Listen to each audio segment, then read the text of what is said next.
Okay, just give me a second posting it in my social networks.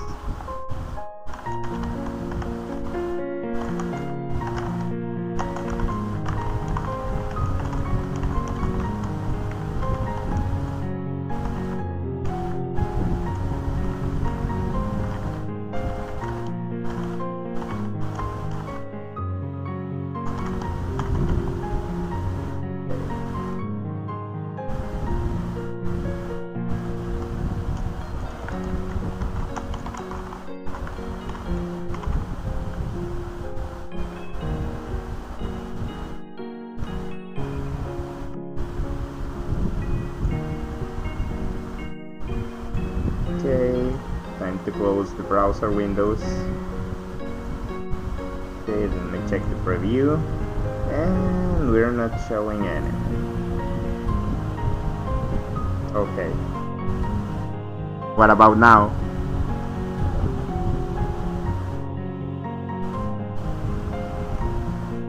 Oh yeah, let me lower the fan.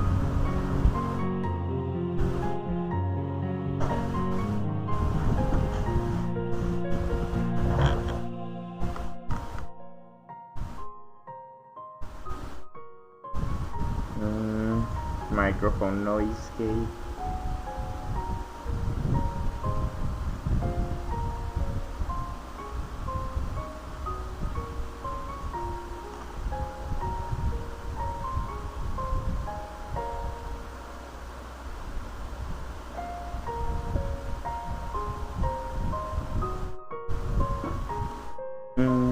Wait a second, it's activating without my permission. Yeah, I think I'll just up the close threshold a little bit.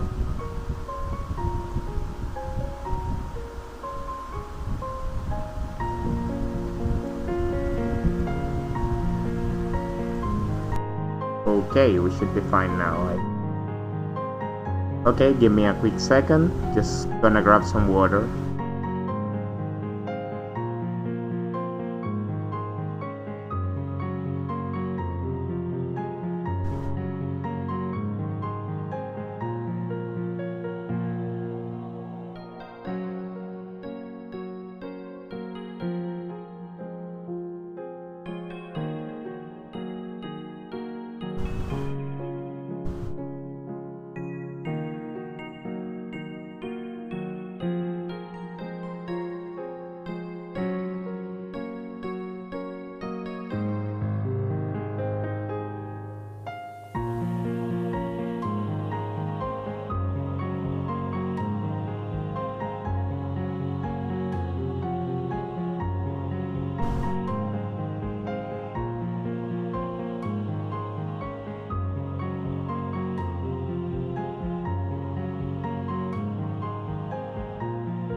Okay, we're back. Hey, yo, what's up, Heavy? Okay, let me load up the file and let's continue where we left off. We're gonna go ahead and choose Save Mary first.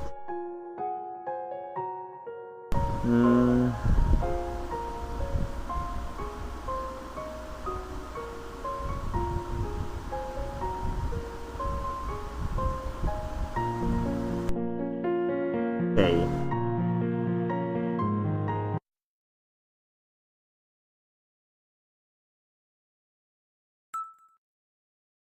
Okay. And I have to save Mary. Save Mary. If I were to guess based on what was written in the diary, Mary wandered into the closed down area of Manten Aquarium. If that's the case, I have to bring her home. Even if I flee this Manten Aquarium to save Himeno, I can't just leave Mary behind. There's no way I can prioritize one over the other. Even so, I have to move forward. Time to go. As I say this, I reach for the door to the staff room. Sound of drop fall into poison, and we're going into one of the routes, which is I don't remember the name. We're gonna see it at the end anyways. After I leave the staff room and walk for a bit, the entrance gate appears in my line of sight. I exit into a different place from the staff passageway I entered with Yoshi-san. This aquarium has more back passages than I thought. Thinking it over, I've almost walked the entire aquarium. The only places I haven't visited are places for authorized personnel only, and the closed-off deep-sea fish booth. Diagonally across from this area is apparently an authorized personnel only space, the director's office, reachable by going behind the Fish of the World booth. There's a map for authorized personnel to use hanging on the door to the staff room. If I head out from the tunnel tank, I can make something of a shortcut, but I'm still afraid of the flying cutlass fish. Going through the door will probably cause the state of things to change, but I can't handle things getting as bad as the tank breaking or something like that again. If that's the case, I'll have to go by the jellyfish booth. In that room, even if the glass is broken, I know I can deal with it. If I walk carefully, I won't fall.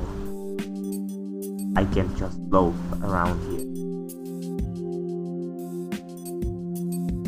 Closing up the map and starting to walk, the gate to the Manten Aquarium appears in my line of sight. I wonder if I can get out this way. The question born from within me has a simple solution. That girl has said this aquarium was isolated in a different dimension, but she had also said that she had not tested that idea. I think I should try tossing something in, so I roll a bucket that had been knocked over. The bucket passes through the gate, and at the very center of the gate it appears. Vanished. From here, I can see the Manten is building elevator. There might be some value in using my own body to test it.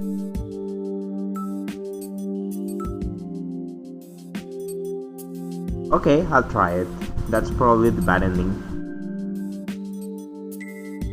Prepare myself, then push the door to the automatic turnstile with my hand.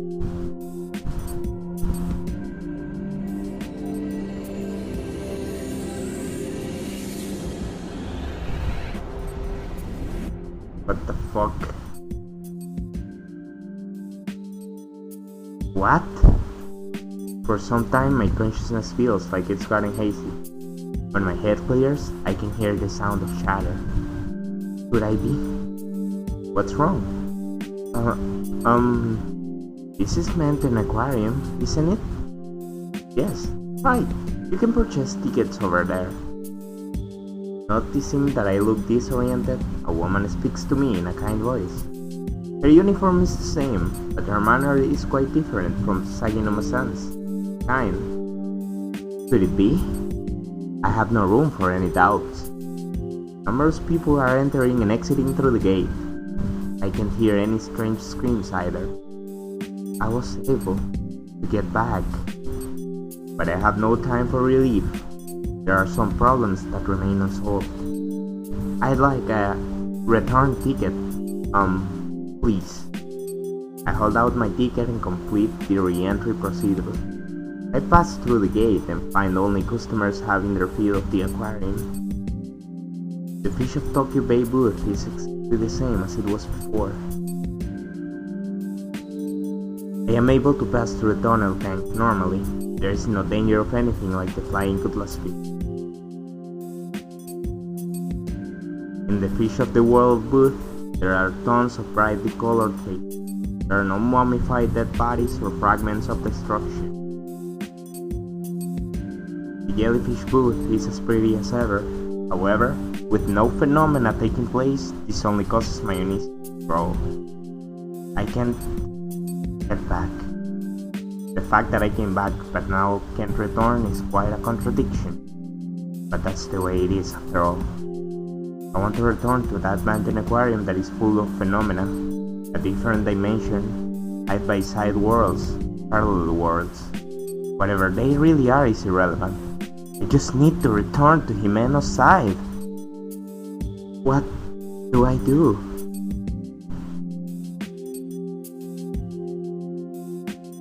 I run through the entire aquarium once. Even so, nothing happens. That Manten Aquarium with the heavy atmosphere, it's gone away somewhere. Sister Mary? I am aware that it's an auditory hallucination. I just wish that you could hear me. And bad end. Right? After that, I searched for Himeno until the building closed. But without a staff member hanging around me and urging me to go home, I am finally forced out. Thumping my shoulders, tell the police what happened.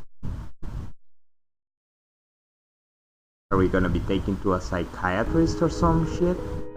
5 days ago, Himeno's parents filed a missing persons report. Despite my frantic feelings, no news comes about Himeno. A clownfish. So we're gonna meet the same man as the staff member who wrote the diary. Well, not the member, like his friend, who saw a clownfish flying around him or something like that. On my end, I haven't had any minor accidents. In regards to myself, even outside the aquarium I have begun to see fish. I trip over things that aren't there. I start to feel like I'm going to drown. Moment everyone else is worried about me. For the past 3 days, it's been getting hard to breathe. It's hard to breathe.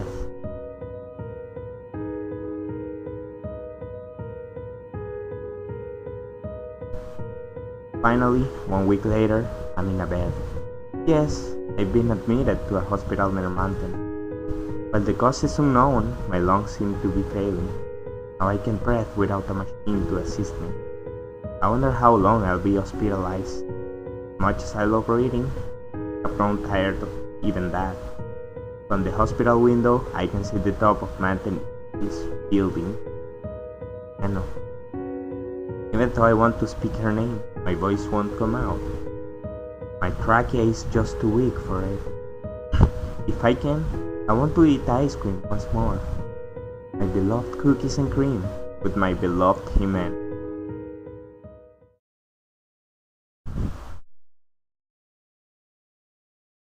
The future of the reckless. Yeah, I knew it was a bad ending. The choice was so reckless. There's a reason people don't experiment on humans.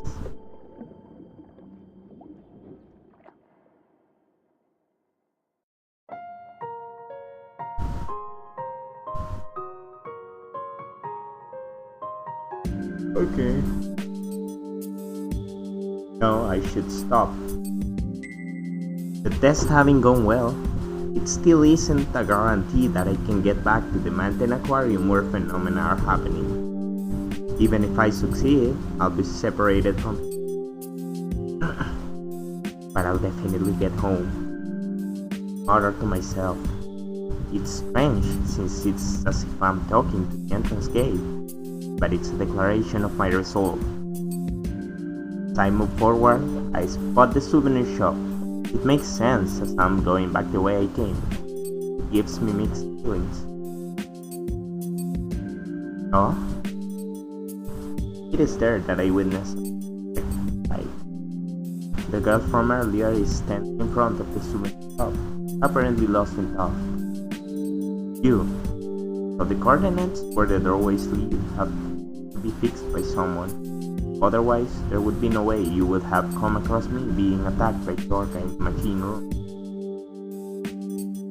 I don't really get what the girl, who is reassuring herself, is saying. I changed the subject. What's wrong? Something happened at the souvenir shop? Just now it looked like someone went inside. Someone? I don't know. It was just as they went in, but thanks to whoever it was, the coordinates are fixed on a safe place. Could have been Mary, your missing little sister, right? I'm sorry, but no. It was definitely an adult. I glanced over at the entrance to the souvenir shop. Even if I peered through the semi-transparent wall, there are no human shadows. Still, if the person she saw walked through a door and moved to different coordinates, it wouldn't be strange for there to be no one in there. The girl said it was an adult. Could it have been Hiyoshi? And ooh boy. Could it be Hiyoshi-san? Hiyoshi? Who's that?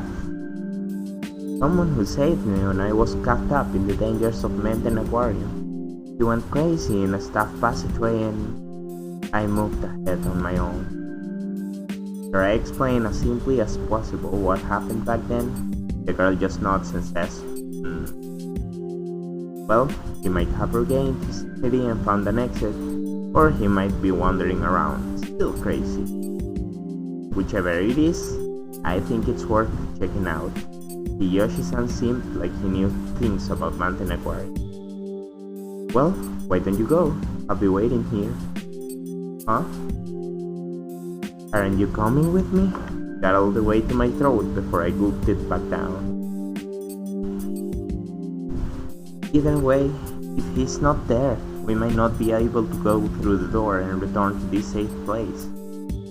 Right, I don't know this Hiyoshi-san's face, so it's better for you to go. Come back in 5 minutes. If you don't, you'll leave me? Of course, two of us both dying or getting hurt would just be too big.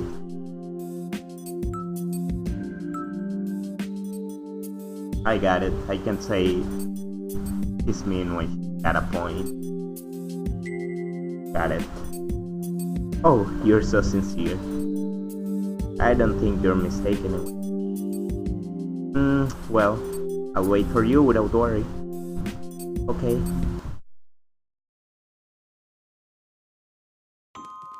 Quietly, I opened the door to the souvenir shop. The door closes on its own. Not that I had even tried to leave it open. Thinking back on it, no matter what room I entered, the door always shut on its own. The lights aren't on, but I can still see where I'm going by the light shining through the semi-transparent wall. The only thing I can see is the girl. The scenery visible from this room seems to reflect the time distortion affecting this room as well. The fact that I've become this used to this strange phenomena is a little weird, even to me. The souvenir shop hasn't changed that much from how I remember it. Numerous shelves are arranged so that the purpose of each is. There are some for confectionery, stationery, and stuffed animals. The keychains and cell phone straps are in a place that stands out. Since I can't find any calendars or magazines, I don't know how many years ago or from now this is. Inside the glass balls, the shelves are specimens of shrimp and jellyfish. The price is high. Yeah, when you get choices that can lead to a bad ending, they are painted red.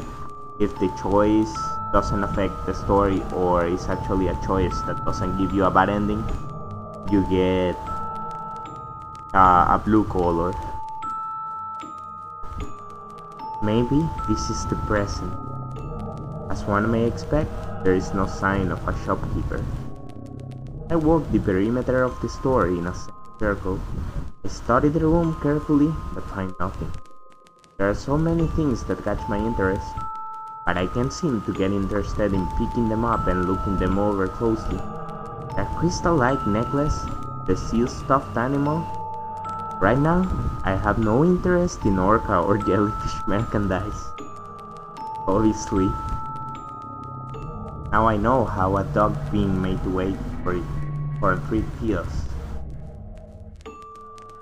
I should check over here as well. I go behind the cash register counter where I normally wouldn't be allowed to look. This is the stuffs. It's what you would call a back room. There are boxes full of products, a safe, and even employee uniforms. It looks similar to the staff room where the girl and I saw the diary, only this room is more narrow. At the back room, I find a door. Since this is a place for bringing in merchandise, it makes sense that there would be a passageway connecting it to somewhere else. I reach out to see for myself, but it's locked. No good, huh? I turn back, thinking that this has been fruitless. Something. A lanyard with an ID card. It's been thrown on the ground, so I pick it up and take a closer look. I strain my eyes in the darkness, and it bears the name of Yoshi Kenji. It's Hiyoshi's. This is Hiyoshi-san's. It's the same as the employee ID card that Hiyoshi-san had before we entered Manten Aquarium. There's no picture on it, so it's just words, but I remember it. Yeah, if we chose Kenji-san, she really doesn't remember his name. Like, there's a choice earlier where you can pick either Kanji or Shinji, and if you pick any of those, he legit thinks that's the guy's name and it's actually Kenji. The card is spotless. Unexpectedly, it's showing some propriety. So Hiyoshi-san has been here. Does that mean the one the girl saw was him? Could it be that he headed for somewhere else from this room? He was able to lock the door. When I entered the souvenir shop, he was already on his way out, and I only came after he had locked the door. I had just missed. I don't think there's anything else important here. I'll go back and tell that girl. I say that just as I realize it's almost been 5 minutes. Glad this is a safe place. As if in reaction to the fact that I'm leaving, the sound of a dual tongue echoes. Yeah! I let out a small scream. Not yet achievement unlocked. Huh? Okay, let me real quick what that achievement is. Oh, you gathered 25%. I let out a small scream. Sound is that of something falling. Even in the gloom, I can make out the outline. What fell? What? It's just a frog. Probably a poisonous one. Not what? There shouldn't be frogs in the souvenir shop. The proof of its identity is the shiny exterior that doesn't belong to an ornament or a toy. It's a large toad. I think it's the appropriately named giant toad. The reason I know about it is because a TV show was talking about it recently. The story was about how, in Australia, the toad had been imported for pest control, but before they realized it, its population had increased and was disrupting the ecosystem. Characteristic of this species gland on the back of its head that looked like a word, from which it seems they can inject venom. This venom was cited as the cause for alligators and other native species to kill. That's right, poison!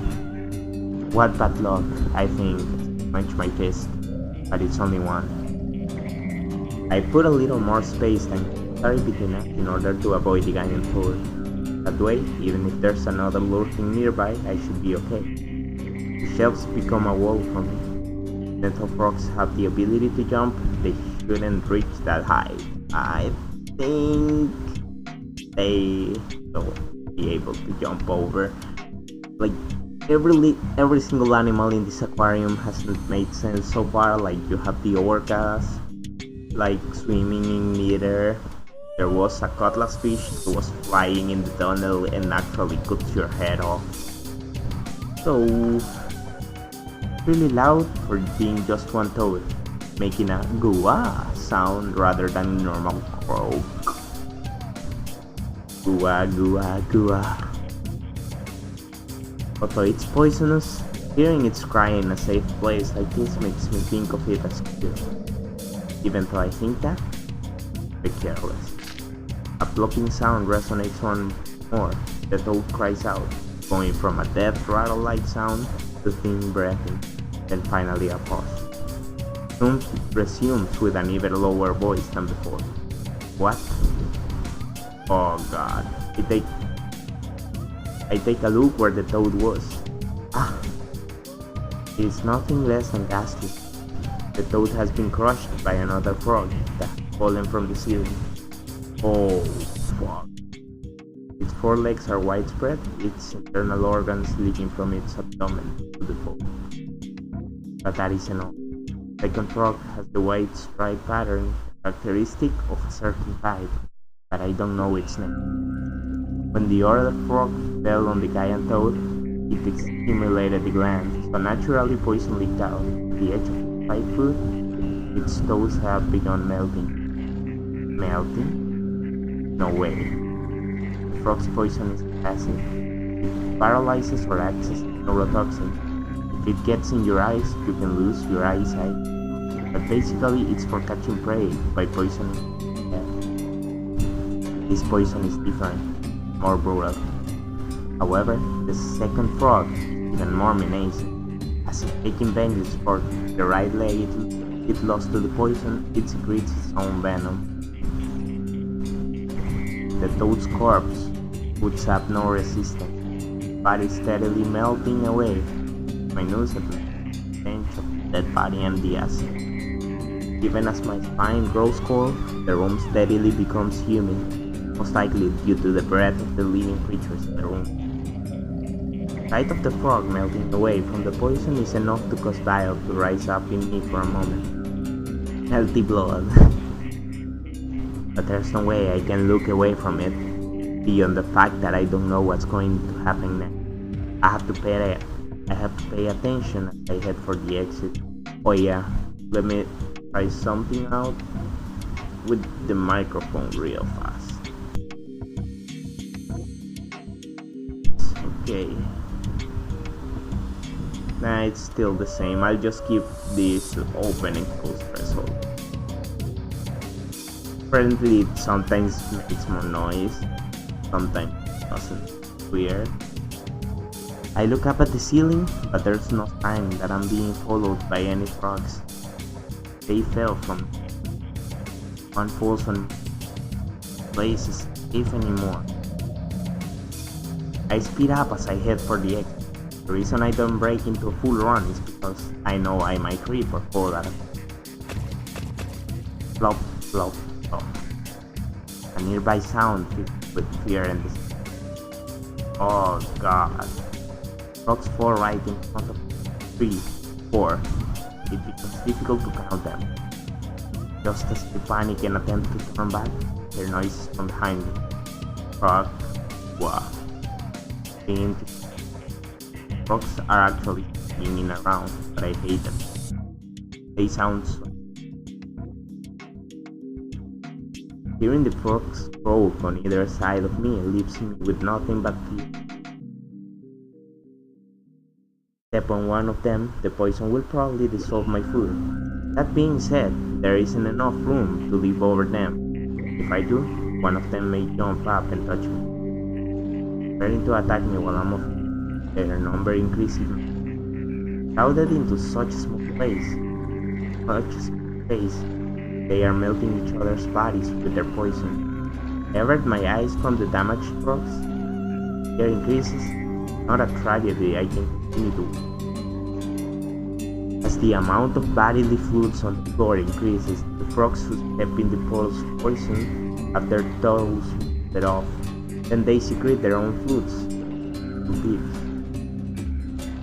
On top of that, there are those whose bodies are melted by their own poison as well, somehow suppressing whatever is welling up inside. Why is my over here? Pull some merchandise off the shelf with my hand. The original two are still, but it's better. I bit my tongue. With fire. The original two are still left, but it's better than being pounded. Step out onto the floor and to keep them from reproducing anymore, quickly. No.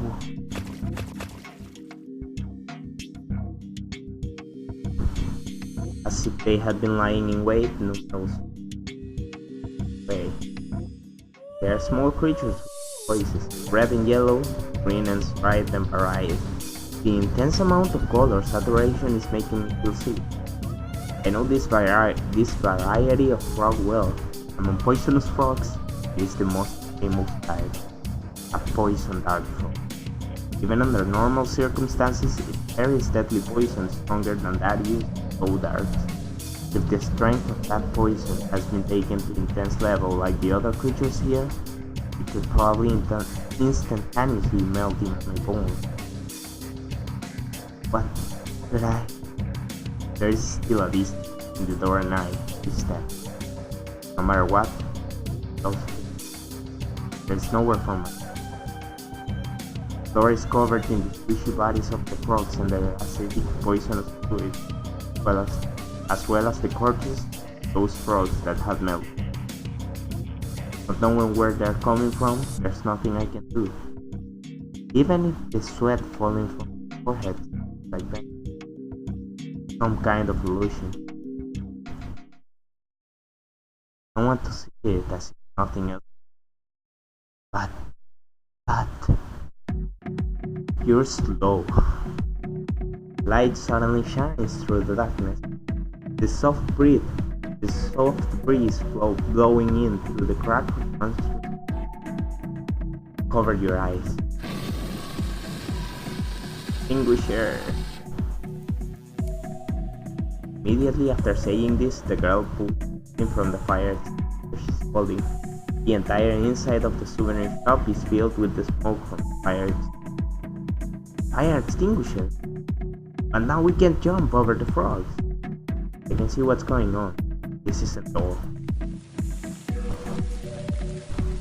So nice. Almost in sync with the girl's words, the force activates. A large amount of water immediately sprays us, an amount greater than the strongest rain striking my God. When I open my eyes, the girl reaches out her firm expression.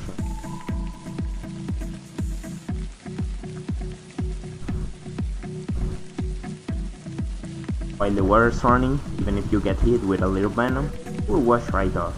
Don't be afraid, just run for it. If you fall, you die. The floor is soaked. I might sleep. That moment I falter and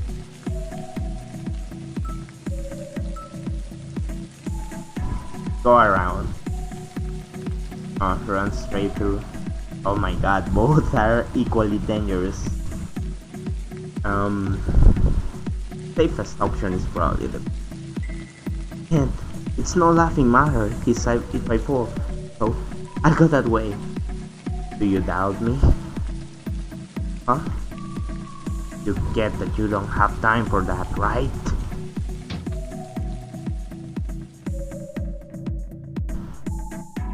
Oh, the girl speaks in a cold voice and closes the door.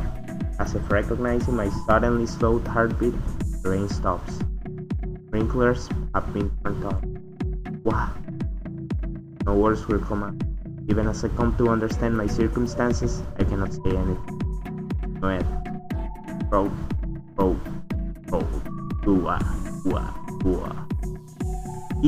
Kee. The frogs can and continue. They hope freely about. They spray a leaf over. Frightened, I kick the bright red frog at my feet into the air. He is crushed with a splat, venom wetting the tips. What? Hatsui? I scream this word reflexively. Actually, ouch, probably fit better than hot. Shaking, look down at my right big toenail, slowly made. Pray from raising my foot so high scatters out. Some of it getting left eye. Fades into the intense. Rope. Croak, croak, dua, dua, dua. Kee, kee, kee. Range of acid grows stronger once more. Have to get to the... During the pain, I take a step. I crush several frogs, leaving the sensation of stirring me. Roots that scatter about strike me around it. I take my second step. I lose my balance. The balance of the leg that has... But it doesn't... Why? Quickly get my answer. Nerves have already been paralyzed. I'm losing frame for some reason.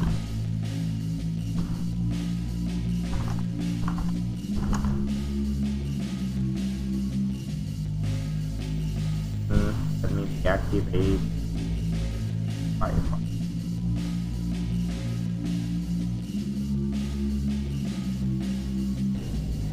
Okay. As long as I can feel the pain, it's not the intense pain. Flashman. I laugh naturally. Even though my body has begun to deteriorate, I feel no agony.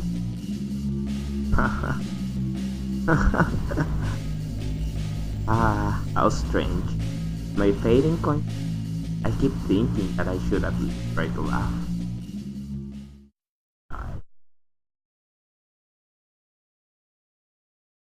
Madness that follows, and we got an achievement. Yellow. Completed 50% of bad endings. Bad ending.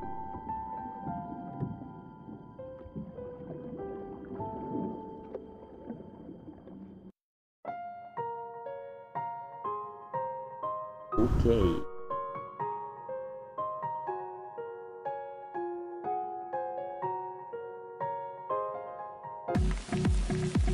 I was right. Let's run straight through. Got it. Have no time for doubt. I run for it through the rain. Twinkling. Gah! I try to run without looking at my feet. The sensation of squishing the slippery meat continues. Liquid that gets scattered about with a squirting sound is off in the rain. Just 3 steps. Just a moment.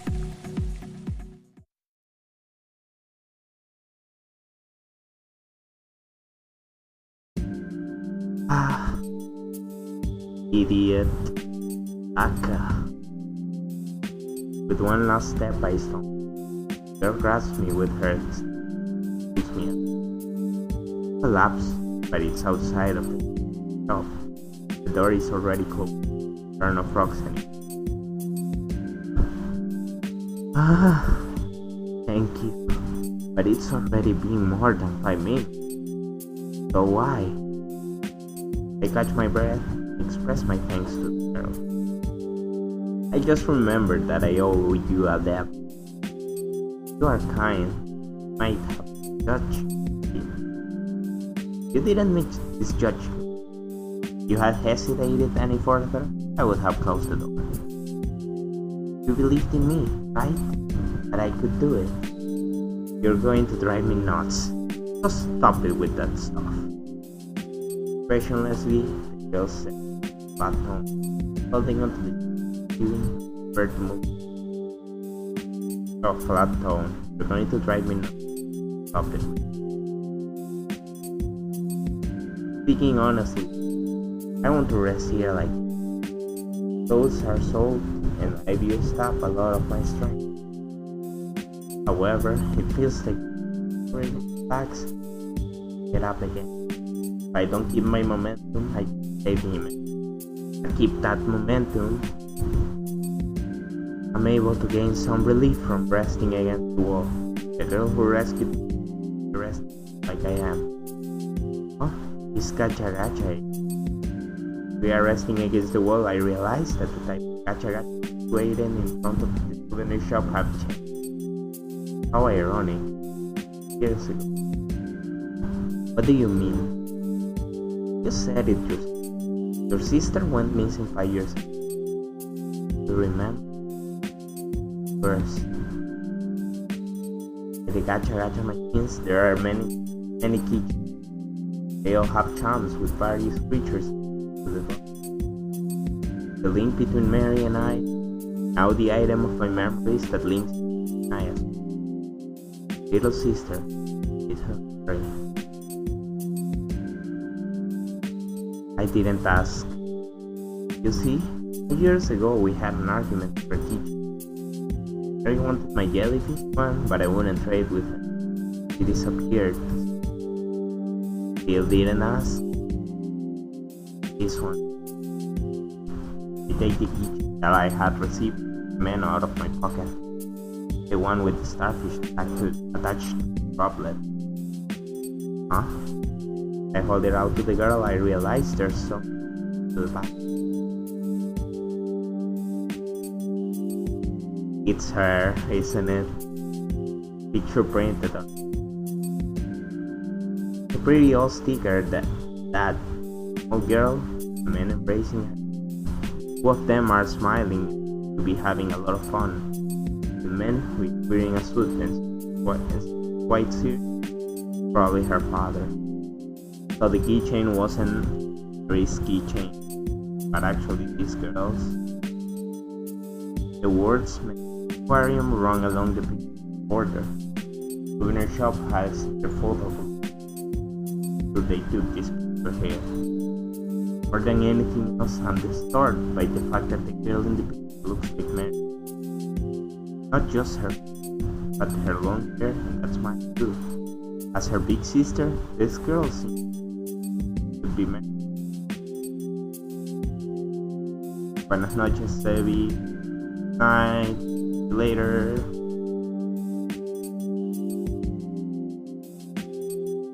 Hey, that's pointing to the keychain the girl speaks. My consciousness is yanked back from. What is it? I asked the girl as she shows interest in the keychain. I received no response. Her averted eyes tell me nothing. Your sister, you and me. Right? Huh? Yeah. The girl suddenly changed the subject back, giving me a bit thought. She doesn't press any further with the question. Huh? But in my case, I know he's dead rather than different. I know he was murdered. Oh, she's probably the director's daughter. Your father was murdered? You can't grasp the detached way the girl is talking about her own family. The girl is completely apathetic. She has the calm of someone reading an newspaper article aloud. Well, it's going now. But I haven't heard all of the girl's story yet. Just get like they were before. It will be better if there are the words were not right. But the state of panic can't be enough to express what I want to say. However, the girl stands her ground to me. When I'm with you, you hold me back. Back? Dying is what it takes for me to learn the truth. That's fine. You'll never resolve yourself to it. Fine? With dying? You can't let yourself die. Shut up. Shut up. You're awful. Have that friend Himeno, right? You die. Happens to me. No idea whether or not this is a way of trying to encourage me. However, I understand he's trying to say that each passes around. Let's become friends. You can see so easily you're fine to die. That part of you is exactly what I meant. Hold me back. Without answering my question, the girl pushes me. Quickly turning her back on me, the girl won't. What? Stay where I am. The girl's back.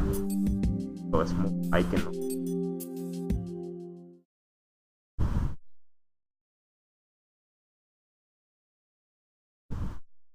I pass in front of the souvenir shop and end up standing in front of the door to the jellyfish booth. I wonder if the girl is already gone. If she ended up in a safe place, she probably already passed. Happens it takes less than a minute to do the jellyfish food. If by any chance she's still there, surely just meet. The girl is determined to pass them. I wonder what happened to me. She returned to a point where the tank ruptured, or I may end up in the jellyfish food sometime after the tank last ruptured. I'll never know if I become cautious. Slowly, I open the door.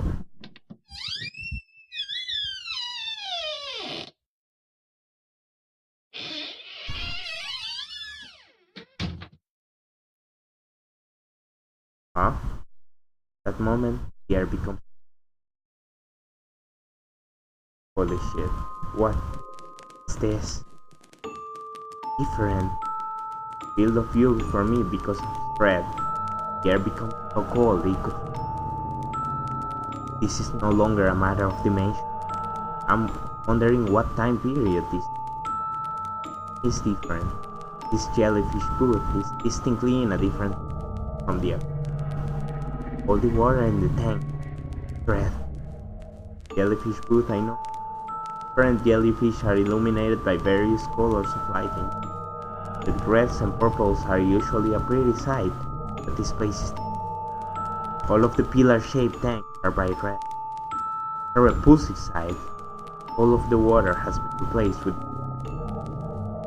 Oh, a bit confused, I take a step forward. By the fact that the floor at my feet is solid, I stagger. Sense of equilibrium. Did one, then two. At that point, I start to feel like I'm at war. Even so, I head further inside. If I can pass through another door, I should be able to escape this bizarre phenomena, no matter what, to hurry. Ah!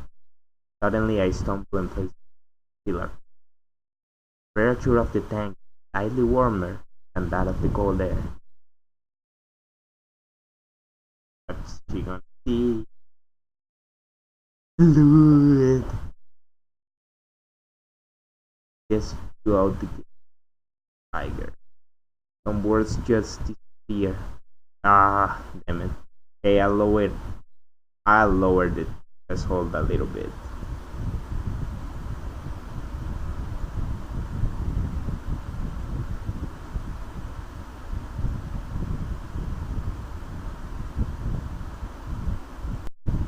Okay, is it better now?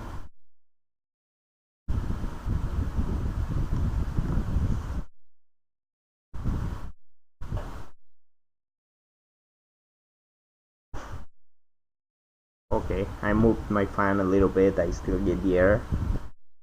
And there's less noise on the microphone. Is it better like this?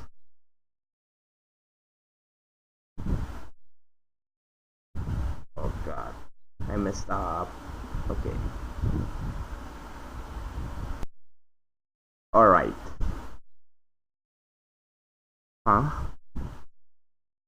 Just as I am about to move forward using the tank to support myself, I peer into the red water. Where there should be jellyfish floating about, there is something completely different. Oh shit. What the fuck? No. No!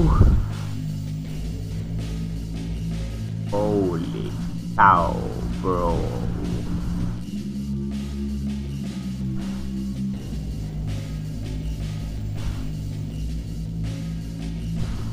I'm unable to stop the scream that bursts from my mouth.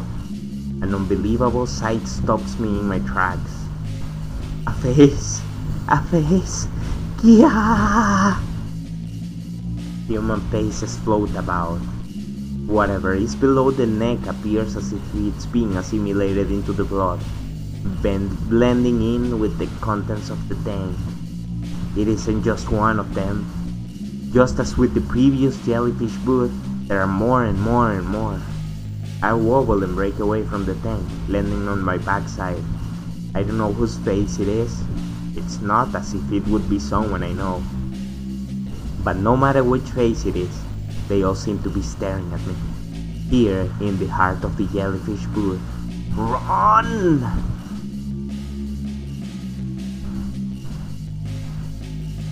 Taking a step back, I see that all of the tanks have human faces floating inside them. They have some differences, such as some faces being blank, some have their eyes bulging open, and some have bloodshot eyes, but they are all looking at me. What is this? That face over there's nose is twitching. This face's lips are trembling way over there. That one has a crease in its brow. Badadoom. My heart beats faster. Ba-boom, ba-boom, ba-boom. In rhythm with my heartbeat, I experience a hallucination that the faces in the tanks are drawing closer. No, this is... Hehehehe. What? Run, bitch, run!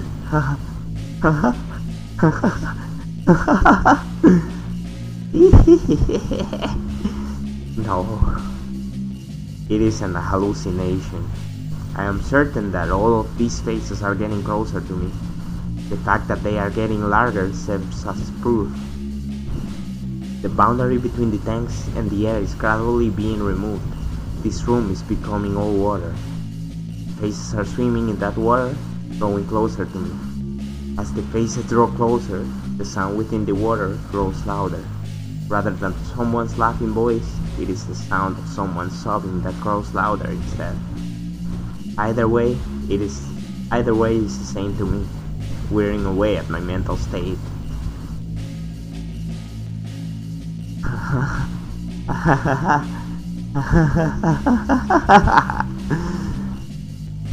Stop it! Yamete!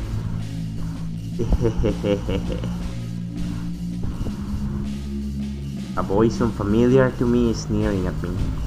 Little by little, these unfamiliar faces are closing in on me.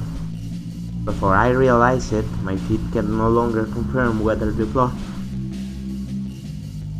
is there or not. I have to go. I put all of my strength into my knees. I've already learned that time is of the essence. I have to take some sort of action. Should I use force? Should I steady myself to move easier? If distance is the issue, then the way I came is just a bit closer.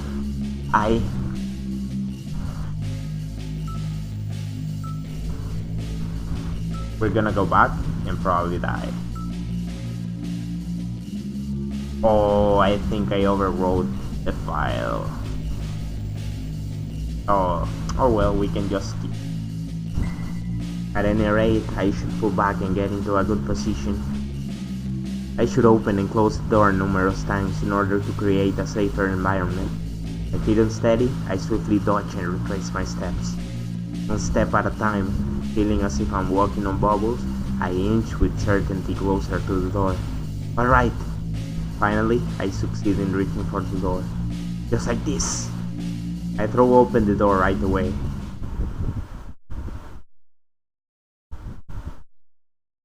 Huh? At that moment, I swallowed up in darkness. Whether it's darkness or water, at any rate, there is definitely no light.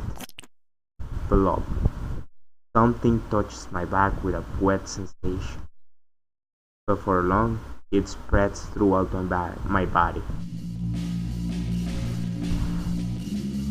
Wow! Without thinking, I spin around. Before me are a large number of fish.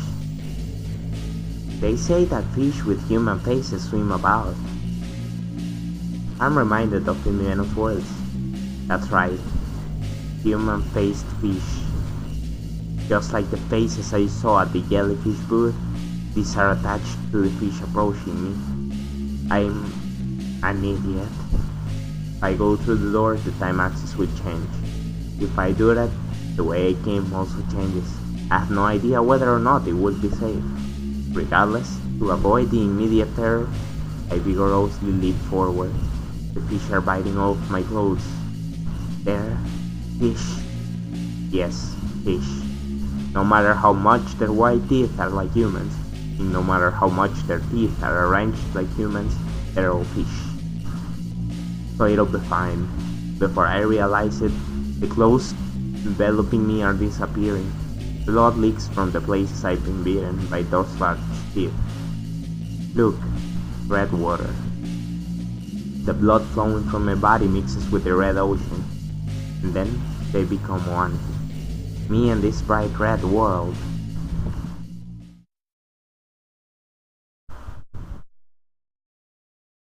A coward's end.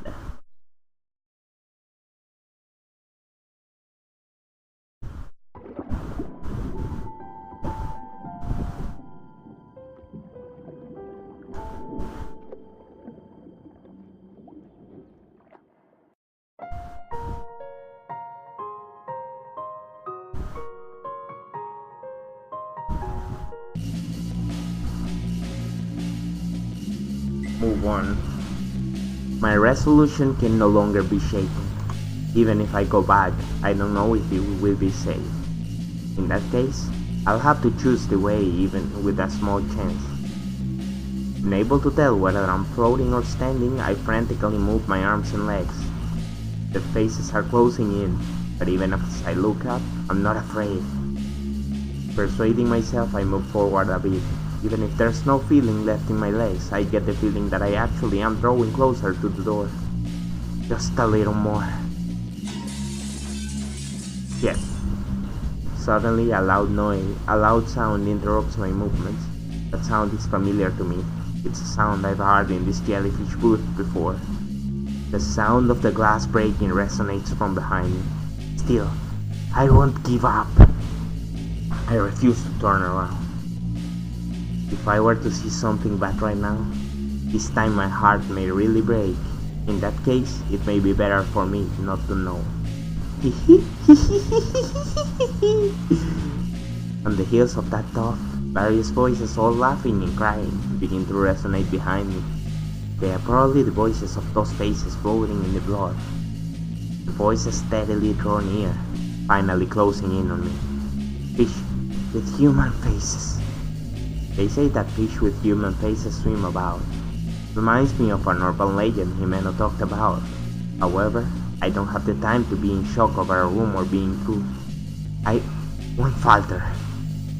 Human faces and shards of glass are passing by the edge of my field of vision. Occasionally they would touch my cheek or forehead, but I move forward. I breathe as I move along, grabbing the door with a clack. I encourage myself out loud so I don't lose focus. I have no idea what lies ahead. Almost at the same time as I pull on the door, I begin to feel heavy pressure against my back. It's heavy. Why? I can guess what has happened. Surely the fish are stopping me from moving on. This feeling of having my clothes pulled on is proof of that. I never thought fish could be this strong. I'm going. So... I bowed down on my lip and tried to move forward. The harder I try to move forward, the stronger the fish's becomes. Himeno is suffering even more. I shut my eyes and grind back molars, then hurl myself at the door. The door flies open and I fall to the ground. Even so, I muster up my strength and shut the door. There is no longer any pressure against my back.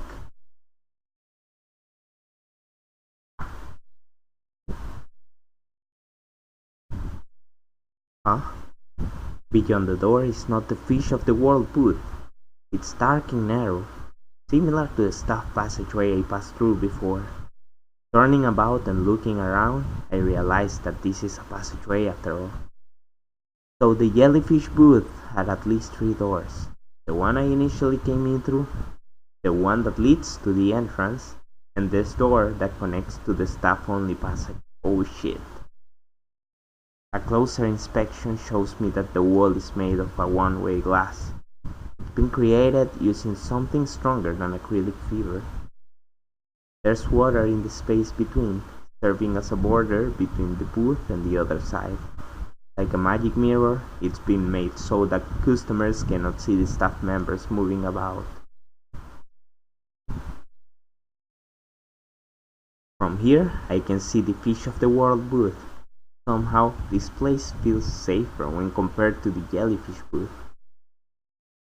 It's very different from the first time I visited, with the offensive smell being completely gone. Inside, I can see familiar silhouettes. That's two females. One is an adult, the other is a girl. Visibility is a bit dicey, making it hard to tell, but that looks like the girl from earlier and Saginuma Rieko-san, the female aquarium employee, the heartless one, who said Himeno couldn't be saved. The two of them are in front of the tank I'm looking at. The fact that they haven't realized I'm there must mean this really is something of a one-way mirror. Both of them are facing each other, their expressions grim. The sound is cut off by all of the layers, but I can tell they are arguing over something. At that moment, the girl raises her right hand to Saginuma-san and follows through with all of her might. He slaps her with such vigor that it surely resonates with a loud, dry smacking sound. Saginuma-san rubs her left cheek and grins widely. Seeing Saginuma-san grin with such composure after being struck gives me chills.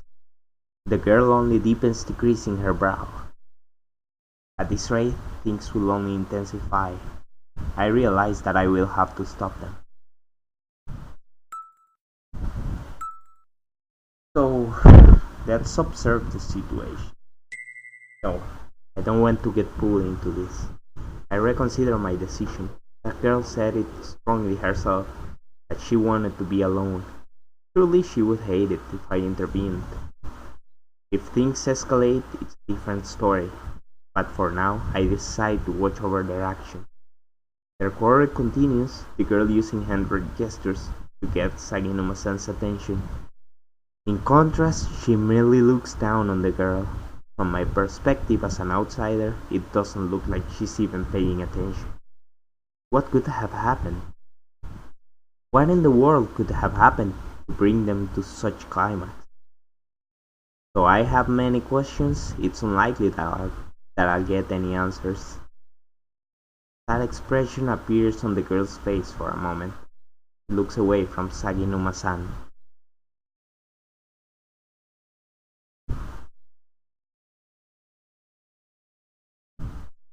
It's all at almost the same time the composure leaves Saginuma-san's face.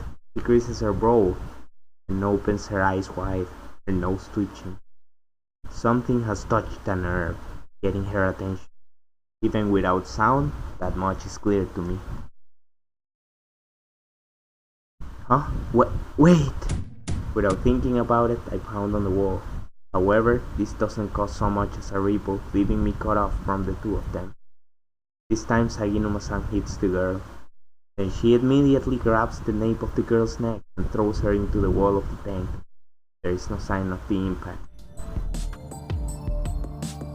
Yeah. No! Having hit the back of her head on the tank, the girl falters and Saginuma-san flips her body over, grabbing the back of her collar.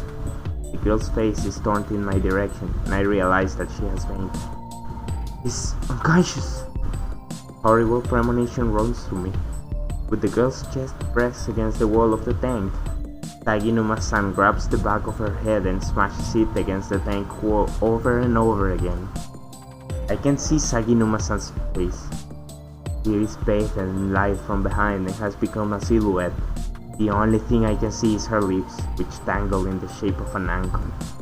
No, at this rate she'll die. Without thinking, I scream, I have to help her. I can't stay quiet any longer. At any rate, I pound on the wall before me. Come on, please, let me get through. However, no matter how many times I strike it, Saginuma-san does not look this way, as if the sound isn't going through. Since the sound from the other side isn't coming through, then the sound from my side shouldn't go through either. It figures. I have no choice but to go out there. I grope about trying to find a crack on either side of the wall. From top to bottom, right to left. I go along the outer side of the tank and look to see if there's a way to get in from below. A handle of some sort would be great, or anything that could serve as a starting point. There's nothing. Nothing. I still can't find any way whatsoever to get to the other side. Panicking over what I should do, I frantically search for the door. During that moment, the girl continues to have her forehead bashed against the tank right in front of my eyes. A gash is torn wide across her forehead, her blood flying into the tank with each hit. Blood sticking to the tank makes a red line as if someone tried to wipe a brush across it. That one line of blood quickly becomes two, then two merge into one large flow of blood. No, no! Her eyes are wide and wide open, the blood from the girl's forehead making them seem bright red. From those eyes, I can sense no signs of life. Sagino Marieko's lips are, of course, smiling. She... Stop this! Unable to stand any more, I scream. However, it is pointless, merely echoing back through the passageway I'm in. Stop this already! No movement is left in the girl, save for the shaking of her eyeballs. Not just blood from her forehead, but as her entire body goes limp, fluids from all over leak out. Shit, no! Huh?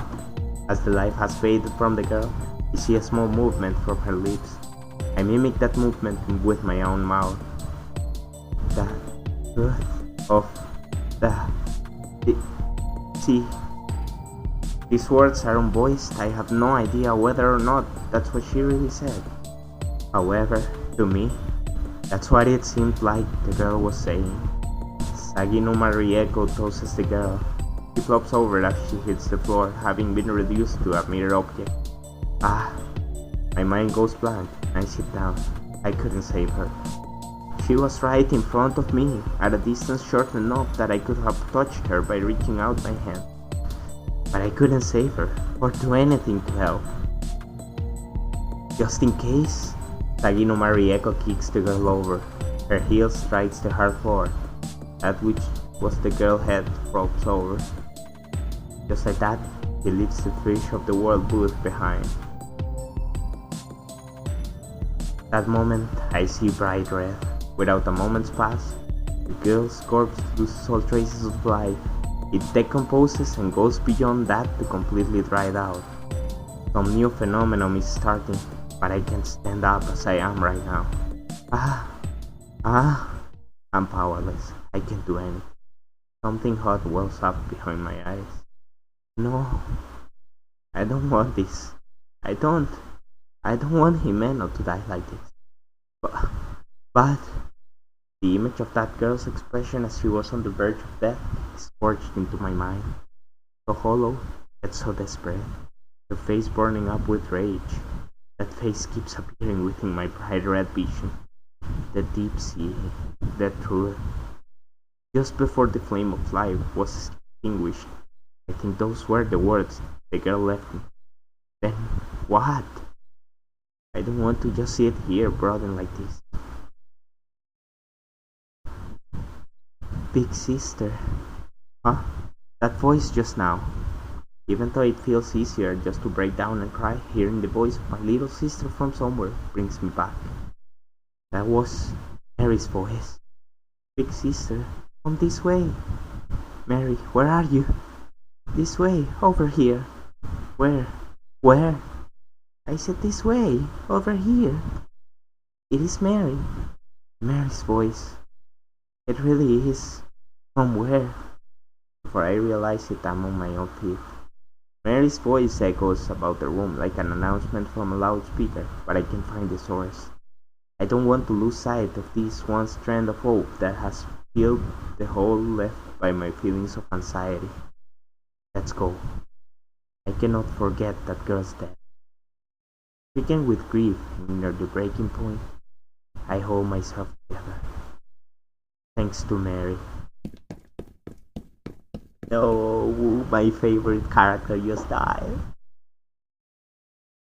This is... Recklessly coming out of the passageway, I end up right where the tunnel tank lets out. Big sister!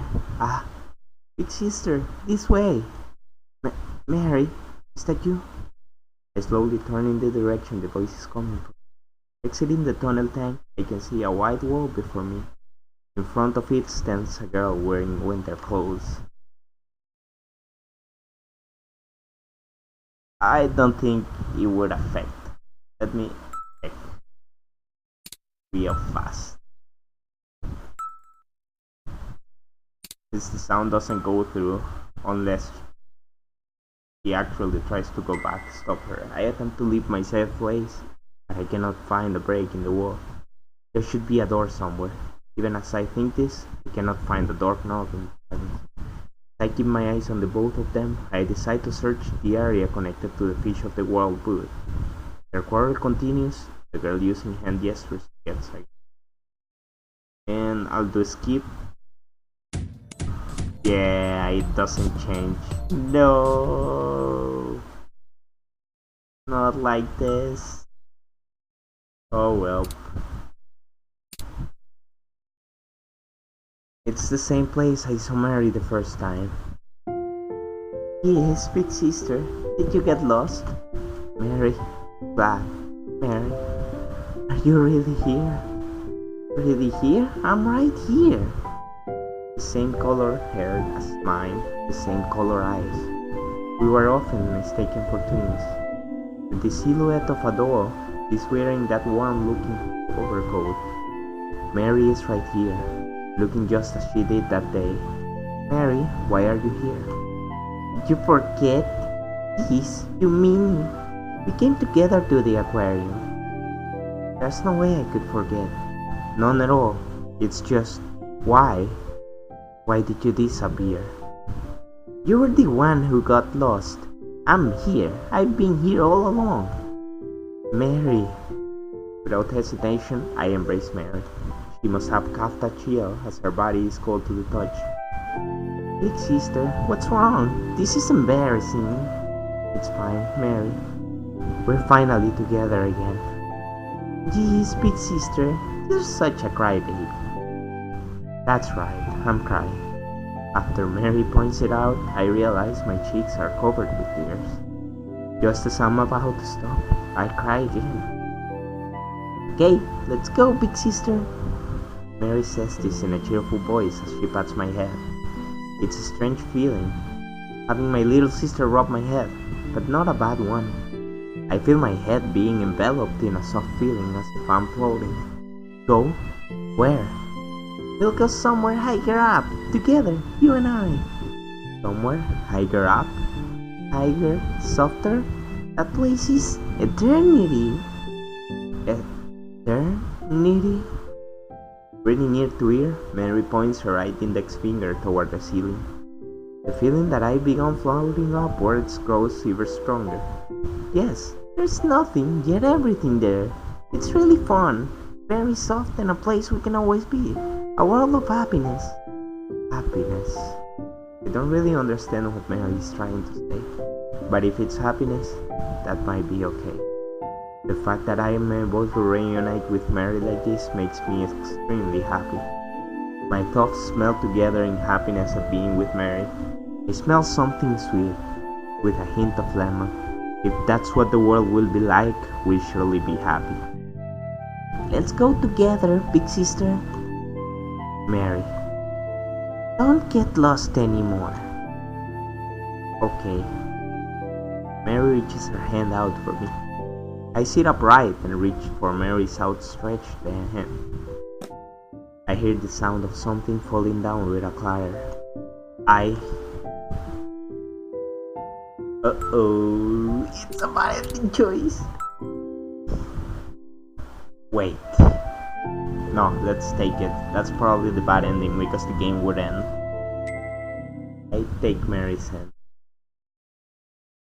I squeeze Mary's hand tight. For a moment, my vision becomes ultramarine. Yeah, knew it. Huh? Without knowing why, I can no longer breathe. Like the ones I've experienced numerous times. It's one of the phenomena that happen at this aquarium. This isn't a situation that I can analyze calmly. Somehow I have to get out of here. I think this, I flailed my arms and legs about.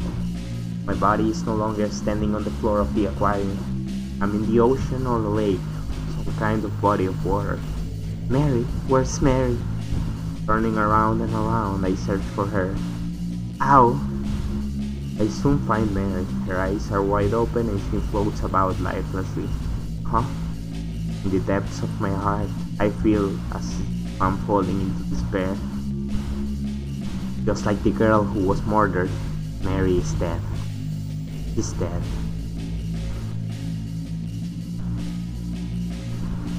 No! When I scream, I spew out the last of my oxygen, causing it to bubble in the water. Mary. At the base of Mary's throat, there are red scars. Mary didn't just drown to death. Mary was. And as I realize this, I'm losing consciousness.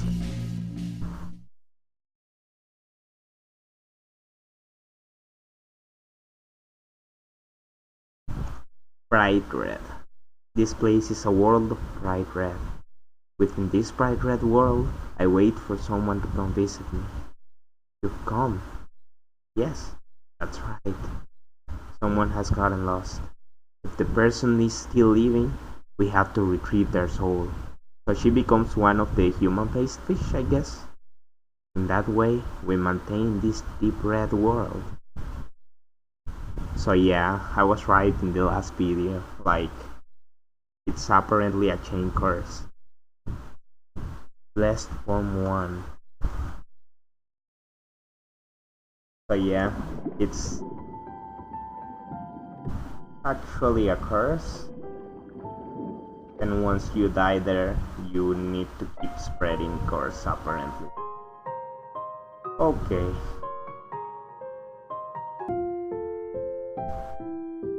Wait.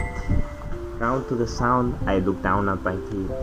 The keychain with the droplet and the starfish. That precious memory for Mary and I. That unstable bridge connecting Himeno and I. This keychain has a sticker with a picture printed on it attached to its back, so it probably isn't Mary's, but it has the same shape. Sorry, Mary. I've been regretting not trading you the jellyfish keychain this whole time. I got hung up on something so petty. So, no, that whole thing, it doesn't matter. Huh? Mary's words, I withdraw the hand I hold out to her. Just now, Mary said it doesn't matter. Don't worry about it, for it's not important. She declared it nonchalantly, with that smile she always wears. My heart resounds with a loud thump. That moment, Himeno's words flow through my mind. For argument's sake, even if this Mary girl is here, she would have grown in 5 years, and her clothes wouldn't be the same. It's summer, so she wouldn't be wearing a coat. Moreover, all of a sudden, the floating sensation disappears, and instead I feel the impact of falling to the ground. In reality, I had been sitting, so my fall was more like tipping over. This isn't right. This isn't right. What's wrong, big sister? Come on, let's go. Okay, I'll go. Bad ending. The squeeze? Yeah, it's the same.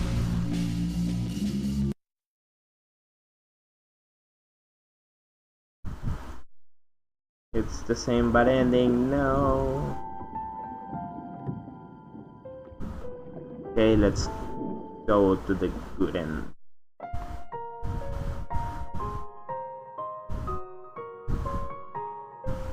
I hope in the other route we'll be able to save the girl. Like, no. Himeno's words vividly rush through my mind. Surely Himeno has saved me, because now I can clearly see the form of that thing before me. You're not Mary. No matter what, Mary was never the type of girl you just say it doesn't matter. Not to mention that the keychain had been so important to us. I can see her declaring that something like that doesn't matter. What are you saying, big sister? I'm Mary. I'm Mary. When Mary refers to herself as I, she always drags it out. I get up, I announce this to that thing for me. So I'm guessing that was a Japanese thing, like, there's Ore, Boku, and Watashi.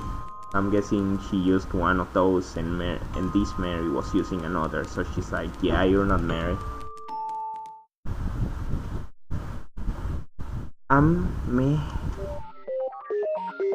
Oh, what's it gonna be? Holy shit, what? The girl's body begins to become blurry, like a static image. I realize I can no longer look directly at her. I knew it. You're not Mary after all. Naughty is probably a fitting term here. Thing that had been Mary up to a short time ago begins to melt, transfiguring itself from one clump into countless fish. Fish begin swimming in the air without water. This pattern of behavior is bad. If I get caught up in this bizarre phenomenon, then I am sure to drown in this place with nothing. I have to get away. As I mumble this, I search for a door. If I can go through a door, I should be able to escape the phenomenon in front of me. Mary. Saying I wouldn't regret leaving them is a lie. But that thing, it isn't Mary. It's just an aggregation of fish. I can't be deceived by them and lose sight of my precious goal. I was so naive. Fine, even so, it's fine. It happened somehow. If I have time to get down about it, then I just need not to let it happen next time. I will save her, no matter what. Finding a door as I run away, I'll throw it open with great force.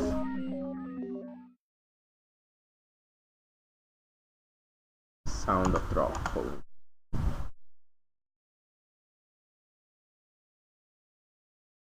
I wonder if we're getting to the end already.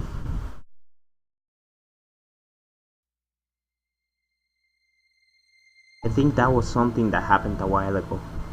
About a year ago, it was something that happened in the summer, during a break, when I was looking over my notes for a quiz or something.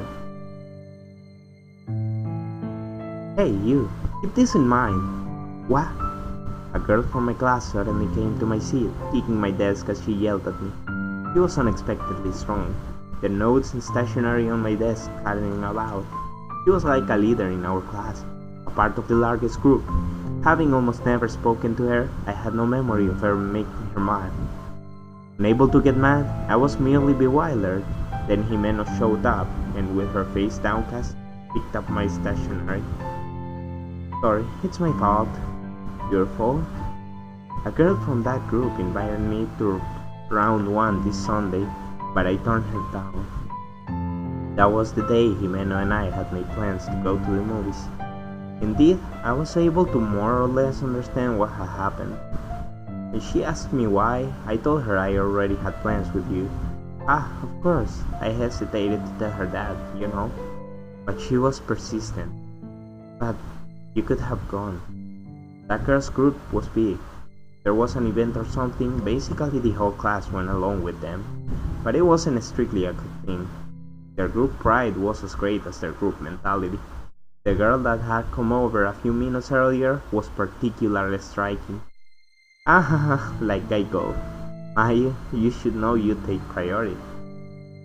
But if you turn them down, they won't invite you anymore, will they? If their pride was really that high, that's how it would be. I had heard that, except for that girl as the leader and 2 others. People were regularly being brought in and thrown out of the group.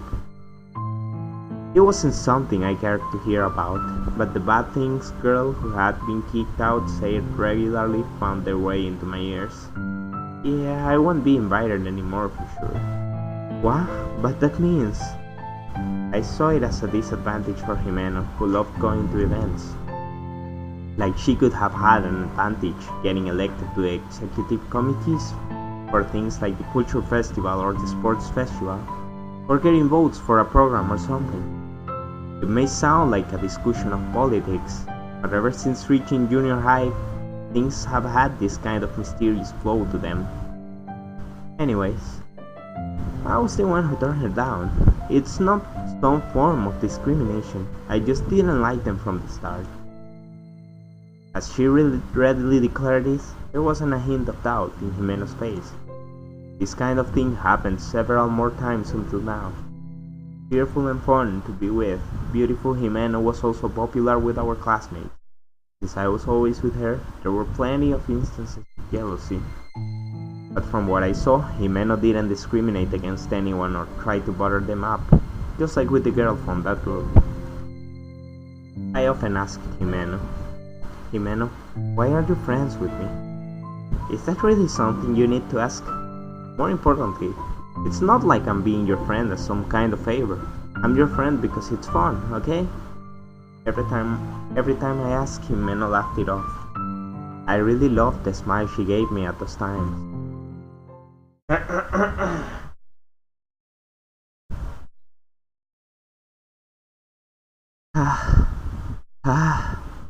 Once again, I entered a passageway behind the tanks. I thought it would get me to the Fish of the World booth, but I was probably led astray while I was out of it. Anyway, I should get going. If another something borrows Mary's forms and attacks me like earlier, I don't know if I can defend myself against it. Safe no longer means anything, so I should speed through the passage. When looking at the map, I see that there appears to be a room at the end of the passage. Just as I expected, there are 3 doors before me. I have no choice but to take them one by one. The first being, I think the director's office is the right one, but I'm gonna go to the other 2 just for sake. The reference room. Maybe this is some kind of reference room. Since it's like a reference room, maybe I can get some information. As I think this, I push open the door to the reference room. After confirming that no strange phenomena are taking place, I step inside the room. Inside there are massive amounts of books and files arranged on metal bookshelves. Looking at the spines of the books, they all appear to be technical in nature. Research data also appears to be mixed in. I've heard that aquariums are also implied to be facilities for research. I think this room has convinced me of that. I see it is. It's not like there'd be any materials reading about the strange things happening at this Manten Aquarium, would there? Since this place is itself an abnormality. Having come to this conclusion, I notice a book near the entrance on Deep Sea Fish. Deep Sea Fish were the last words that girl left me with. Strangely interested, I take the book into my hands. It seems there's a technology called nanobubble. Extremely small bubble, less than a micrometer. By suddenly compressing a microbubble, a bubble less than 50 micrometers, a relatively stable purification process can be performed. It seems that, due to the properties of vapors in the bubble, various effects can be expected. If ozone is sealed within these bubbles, water can be purified through bacterial processes. Since it's not using detergent or other chemical substances, it seems to be good for the environment. There's also an example of sealing nitrogen inside the bubbles so it dissolves down to a finite amount, preventing the oxidation of caught fish so they can be delivered to cities while still fresh. On a particular note is that freshwater and saltwater fish using a similar composition in their bodily fluids apply the bubbles technique to balance the electrolytes in fresh water with their own bodily fluids as a means of coexistence. Freshwater fish cannot live in water that has a higher concentration than within their own bodies, and saltwater fish cannot live in water that has lower concentration. Furthermore, it seems that microscopic bubbles can simulate activity at the cellular level. There are cases of the bubbles being used to cure decoy herpes virus, for example. The deep sea fish booth at Manten Aquarium seems to have been set up with this technique. Naturally, it would involve a cost incomparable to normal expenditures. In other words, it would take more money. The obvious downside then would have to be pressure funds. This isn't the time for reading. It's all very interesting, but it would be something better researched after I return to the real Manten Aquarium with Himeno. I returned the book to its original spot and leave the reference room behind. have no choice. Okay, let's the storage room. I wonder what's in there. On sneaking a peek, there are hula hoops, balls, and other things for use in the shows. I also catch sight of mops, vacuums, and other cleaning supplies. There seems to be a few things of any use, such as books or documents. I close the door, leaving the storage room behind me, and the director's office. This is the director's office. I mumble while looking up at the words written on the sign above the door. This door's appearance differs greatly from the doors of the storeroom and the reference room, with red ornaments decorating it. Even if there had been no sign, I would have known this room belonged to someone important at the first glance. The atmosphere from out here also seems to have a heavy air to it. It's as if I'm standing before the door of a school principal. If I don't go in and see, I really won't learn anything just staring from out here. The obvious truth is that I already possess the courage to go through with this. Keeping an eye out for any phenomena while coming through the door, I push on the heavy door. The door makes a scuffing sound on the floor as I open it. Bio with B instead of V. Please excuse my intrusion. It's not as if anyone would be in here, but without thinking the words come out. An elegant desk and chairs are situated at the center of the director's office, and bookshelves run along the walls without a gap in between. The main wall, when looking from the entrance, is a giant made of translucent acrylic material. No one can argue that this room isn't also one of the aquarium's displays. The room is perfectly in order, giving me a sense of who the director is from the way their desk is. More than just neurotic, they don't seem to have left even one speck of dust. There doesn't seem to be anything particularly strange, does there? Just as I mutter this, I notice a map on top of the desk. In this neat and tidy room, only the top of the desk appears to be a work in progress. This is after moving aside a book that seems to be in use as a weight. I find the map of the aquarium. This one's different from the one I picked up back at the stage. The design seems older, and the publication date is from 5 years ago. 5 years ago. It's not as if I can ignore that number. It's when everything started for Manten Aquarium and for me. Inside the map, I discover one defining difference: the deep sea fish booth. That place that was closed down 5 years ago is recorded on this map. Could this be? It seems that the deep sea fish booth was just after coming out of the tunnel. However, it's strange. I've been to that area several times, but there's only a long wall. There's no trace of anything else. It seems that when it was closed down, they filled in the wall. It wasn't like that from the start. Questions rise within me as I consider this. If where I am now is 5 years in the past, then I should be able to get to the deep sea fish booth. Huh? This line. As I repeatedly look over the map, I spot one red line. The line extends from the deep sea fish booth all the way up to a circle at the top of the map where there is nothing else. The staff passageway connects to the deep sea fish booth. My idea seemingly confirmed, I nod without realizing it. The deep sea fish booth is the only place in this aquarium I haven't seen yet. Surely, Manten Aquarium's secrets will be there. Just a little further, and I can finally reach it. This is, as I trace my finger along the map, I mentally position the booths on the aquarium on it. Come out of the tunnel tank and turn right, and the fish of the world booth should be there. Go in a straight line immediately after turning left at the passageway behind that, then take another left, there's the director's office. In other words, if going straight through as the map says, this office is just past the tunnel tank, and between the tunnel tank and the director's office is situated the deep sea fish booth. So then this room with the red circle is here? The director's office is directly connected to the deep sea fish booth. Since there's nothing written in the map's blank spaces, save for the red circle, I think it's safe to say it. It's the room I'm in right now. I stop looking at the map and begin to glance around the room. There is nothing but bookshelves along the walls, even though there should be something leading to the deep sea fish food. The tank. Looking at the tank on the interior of the room, I mutter, surely there should be something within the tank. I can swim through the tank and reach the deep sea fish food. I'll have to look around the room again more thoroughly. Just as I was about to look around the room, I spot a picture frame on the desk.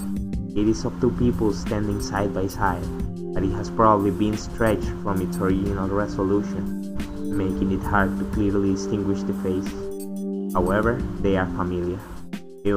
She was the daughter of the director. Oh! As I'm exploring the desk, I discover something of a metal frame below it. About 50 centimeters all around, the parts and materials on the inside are different. On one side of it, I find a collapsible handle. I put my hand on the thing that looks like a handle with the intent to pull it out. Stop! Huh? Without thinking, I look over my shoulder for the voice that seems to come from nowhere. That was just my imagination, right? Even if not just my imagination, it wouldn't be the first time here at Manten Aquarium. As if mocking me as I try to find an explanation for it, the voice continues even louder with, "Stop it!" I have to ignore it. I want to get away from this voice. I have to keep going. I shut my eyes and pull harder. At the same time, the ground trembles with a clatter. I can hear the sound of the room creaking. I open my eyes and look at one of the legs on the desk. It's shaking. An earthquake? In a normal earthquake, I would just stay under the desk. But right now, I choose not to. I poke my head out to check on the rest of the room. The bookshelves, everything on top of the desk. Even the water in the tank is shaking. I prepare myself for the possibility of the tank rupturing, but it is a needless worry. I become aware of one strange fact. This shaking isn't a natural phenomenon, because the place where I am standing isn't shaking at all. Leave! As the voice echoes, the shaking of the furniture grows stronger. Still, that's the only thing. Leave! Now! The frequency of the voice echoing from out of nowhere is steadily increasing as well. I can't leave yet. Leave! I don't know if my words are getting through. As if in agreement, the vibration of the furniture grows more violent as the mysterious voice's strength increases. I will leave. I am leaving, but I'll only leave with Himeno. Instinctively, I give voice to my determination. I have no choice but to move on. I sit down once again and reach for the handle on the desk. Yeah! At that moment, my body suddenly flipped backwards. It's not that I tumbled on my own, but it felt more like I was pulled back by an invisible hand. I won't give up. I won't give up. Leave, leave, leave! No, I won't. Once more, my face is pushed close to the floor. The vision is concentrated on the small handle. My hand could easily reach it, but... yeah! My body is once again knocked back by this unknown force. It doesn't matter how many times It doesn't matter how many bad experiences I've had up to this point. Surely, with just one more step, I can reach this unknown territory. What if there's nothing there? No, there has to be. This force trying to stop me is proof of that. Even if there's nothing there, I will live here, together with Himeno. I'm no longer the me who knew nothing. Even if I have to drag Himeno behind me, I will find a safe way out, to leave this place no matter what. But I absolutely must keep going. At that moment, there is a pulsation. It isn't my heartbeat, but the entire room pulsating with a loud thump. What? Is something else happening now? At that moment, the shaking of the furniture stopped. In exchange, my own heart is pumping blood rapidly through my body with a ba-thump, ba-thump. All the lights in the room go out and it becomes pitch black. I use my hands to feel for the handle on the floor, but I can't seem to find it. Oh shit. This light. A phosphorescent red light begins to shine through the tank inside the director's office. The water inside the tank becomes illuminated with that red color, faintly lighting the whole room. The red light seems to be corroding the entire room, little by little. Fish! Ow! Fish swimming in the air begin to penetrate the room. They seem to be riding the flow of the light from the tank, swimming inside of the red light. Fish swimming where there is no water, probably a major misunderstanding I've had here in Manten Aquarium. This red light is water. The room quickly fills with light. If the room fills with water, I'll drown. Staying in this room in this state is dangerous. I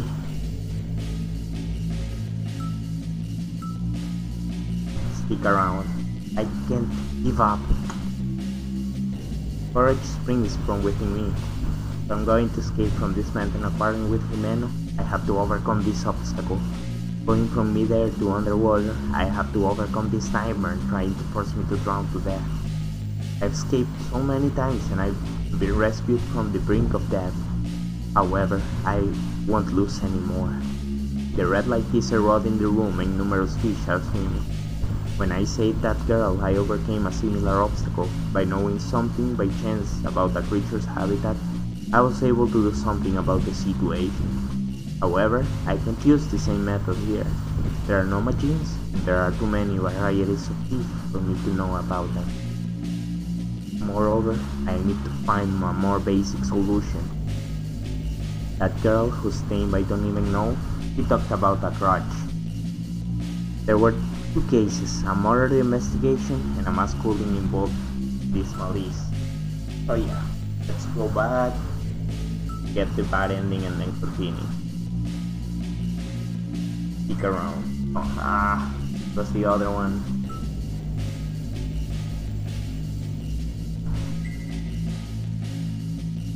As I fumble about, my body slowly begins to float in the air. This place is already filled with wavering water. Trying to control my body, I reach for the door in the director's office.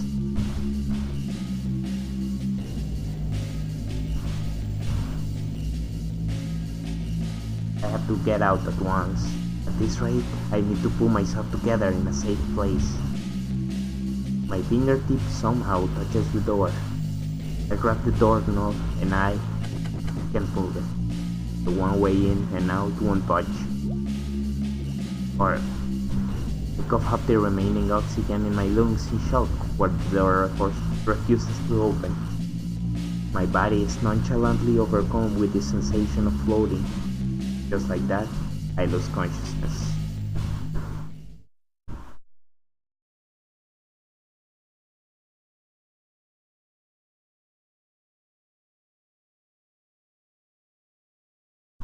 This is no longer being of this world. I become aware of something strange. Then my soul is pulled into a large container. Deep red emotion. It isn't just me, but numerous souls dominated by malice. Now I no longer have my original form, instead becoming nothing more than one part of a whole molding into a colony. It's all over now. The me that was me is finished. Bato Endo. Amongst the Gears 1.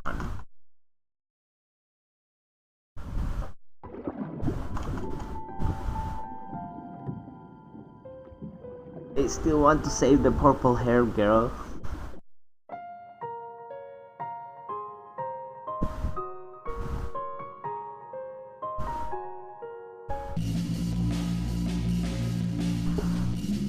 Okay, by a murder, would she have meant director's accident? The director's accidental death was caused by the error in the deep sea fish food that also caused all those other deaths. Either way, what if it wasn't an accident? What if the whole thing was a targeted at someone? I can see what caused the closing down of Manten Aquarium, the bitter intent against the one who killed them. In other words, regret and a grudge. I bore great fear and anxiety towards Manten Aquarium, but if my way of thinking is correct, then what I should be afraid of isn't the aquarium, but the disease that have taken on its form. Maybe so. There are so many rumors though. Seeing a man's ghost in the tanks, the deep sea fish booth being open only on the day of a full moon, that all of the water changes into blood, or that you can hear crying from the back of the tanks. Himeno's words from that lunch break long ago all come back to me now. The director, you! As if agreeing with my conjecture, the red light grows more dense, and it becomes harder for me to breathe. I don't have time. With just one more step, I should be able to overcome this phenomena. Ooh, boy. Holy cow. So many choices.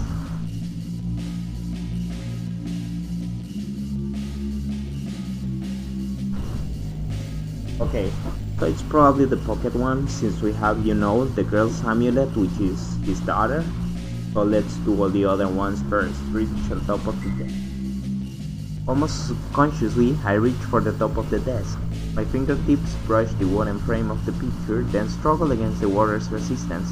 Pull it down. I've seen this picture somewhere before. I have. I let go of the picture frame and, steadily floating about, try to gain control of my body and reach into my pocket. Relying on the tactile feedback from my fingers, I search my pocket.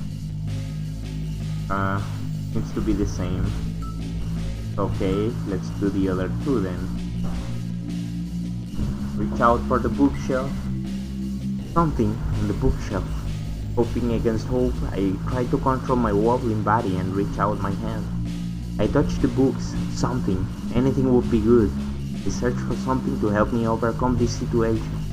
Not business administration, not architecture. Those aren't the kind of books I need. Ugh. During this time, air slips from my nose into the form of bubbles. However, I'm still okay. I plug up my nose with my left hand and search the bookshelf with my right. Heavy books, thick books. I fling them all off the shelf. The books float for a second in the water, then sink right away. Once a book falls, I put it out of mind. What I'm looking for is a clue to get through this place. Air is leaving my body. I don't watch the bubbles as they float. Bubbles. It's not just bubbles, but the equivalent of my life. Watching it vanish could really shatter my mind. If I have even a hint, I'll be fine. To address the director, a hint is all. An array of hope appears for a brief second. Just as I think my air supply won't last any longer, a piece of paper that had been lodged in a book passes before my eyes. On top of the paper are two silhouettes, an adult and a child, a man and a girl, a faded photograph. One of them is a man past middle age wearing an impeccable suit. The colors of his clothing are the same as Sagino Mariecos. I'm convinced this is the director.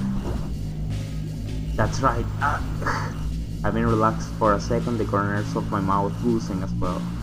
The bubble that leaves my mouth starts to flow in the water. A slight current of water lifts the photograph towards the water's surface. Wait! I can no longer continue breathing. That picture was my last clue, my last chance to speak with the resounding voice of the director. I chase the picture, swimming higher and higher. Assisted by the buoyancy supporting my body, swimming up is easy. The picture is higher and higher still. With my right arm stretched out, I follow the picture toward the surface, as high as it can go. Huh? Was the room always this big? Able to sense the ceiling, I just keep going through the water. The picture is very far away, disappearing as it goes higher and higher. Huh? What was it with that picture in the first place? My vision is nothing but deepest blue. My previous focus is no longer visible. Huh? Is it enough? I shouldn't talk to you again. Right now, I don't feel the slightest pain from being unable to breathe. Melting into the blue, my consciousness spread. That's right, long ago I became a part of the wavering waterfall. Where did I begin, and where do I end? Only the things I think are keeping me connected. That too will end. Mysterious?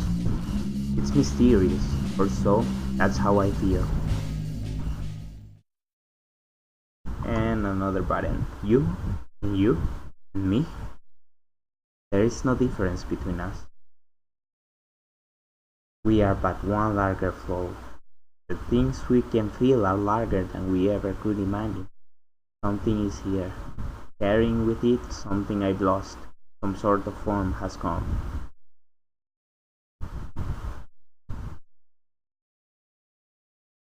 Amongst the gears too.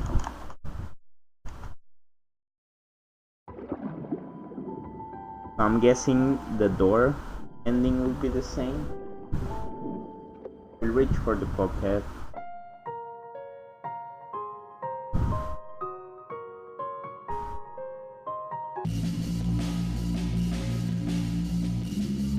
Reach for the door, my own body is floating in the air. This place is already filled with wavering water. Trying to control my body, I reach for the door of the director's office. I have to get out at once. At this rate, I need to pull myself together in a safe place. My fingertip grab the doorknob and I can move it. So is this amongst the years 3 the same as the one?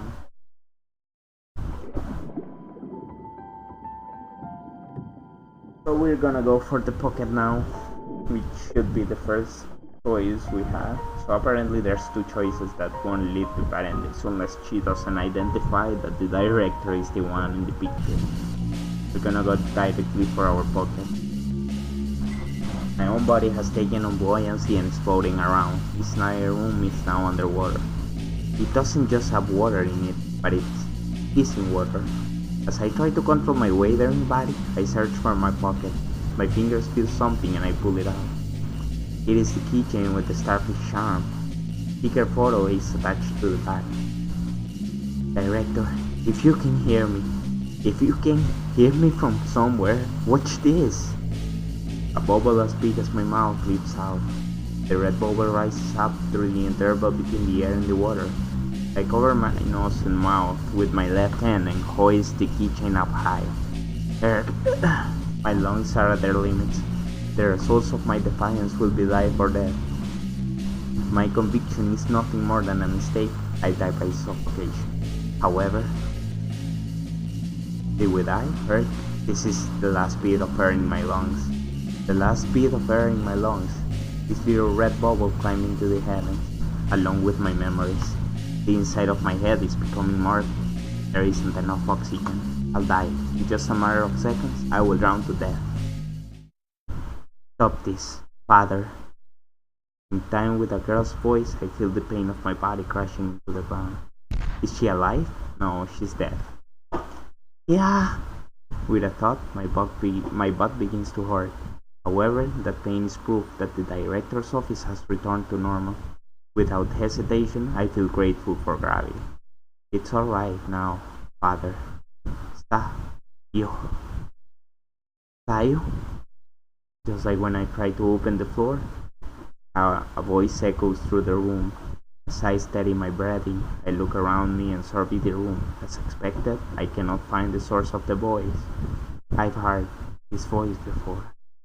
It is a voice I've heard many times in Manten Aquarium, a hollow voice, one that projects well. This isn't a mistake. It's the voice of the girl, the one killed by Sagi no Marieko. I take another look at the picture on the keychain in my hand. My father? Do you mean that this is? Sounds like she must be his daughter. In other words, that girl was the daughter of the director?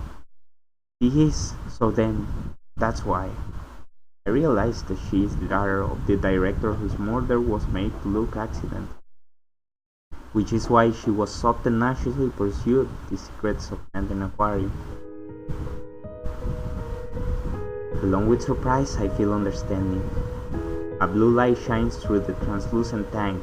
The ominous red light from earlier is no longer there. In the spaces between the blue light, I can see two silhouettes. Like images projected on a screen, they are a bit vague, but I can easily identify them. A middle-aged man and a girl. Two of them face each other in a pleasant manner. Tayo, you've gotten so big. The silhouette appears to be the director, says in a kind voice. I decide to watch the pair's conversation quietly for a bit so as not to interrupt. You're making such a big deal of it. More importantly, I found her, the criminal who killed you. Tayo, you? Tagi no Marieto. I was killed by her as well, but after coming to Manten Aquarium so many times, I was finally able to confirm it on my own. So I am more or less satisfied. Because of me. Even you were. Tayo, Don't say anymore. I have no regrets. If you keep going, all of my efforts will be in vain. I lived and died solely for my objective. Tayo says in a cool voice, talking about her objective even after her own death. What a tragic thing. Listening to Sayo's words, the director's mouth becomes a straight line as he looks down, holding back his regrets. Your face has changed so much in the last few hours.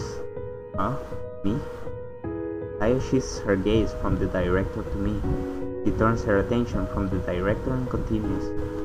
The fact that you're not surprised to see a ghost really isn't normal, but I understand how you feel.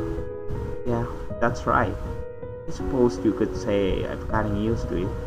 I wish I could have gotten to know your name. You never would tell me. It doesn't matter now, since I'm dead anyway. Even now, Sayo talks like it's someone else's problem.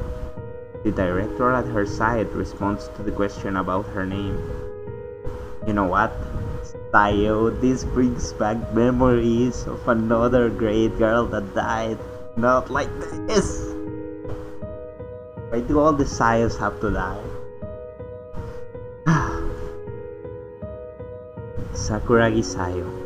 That's this girl's full name. I'm Sakuragi Isao, Sayo's father and the director of Manten Aquarium. Wait.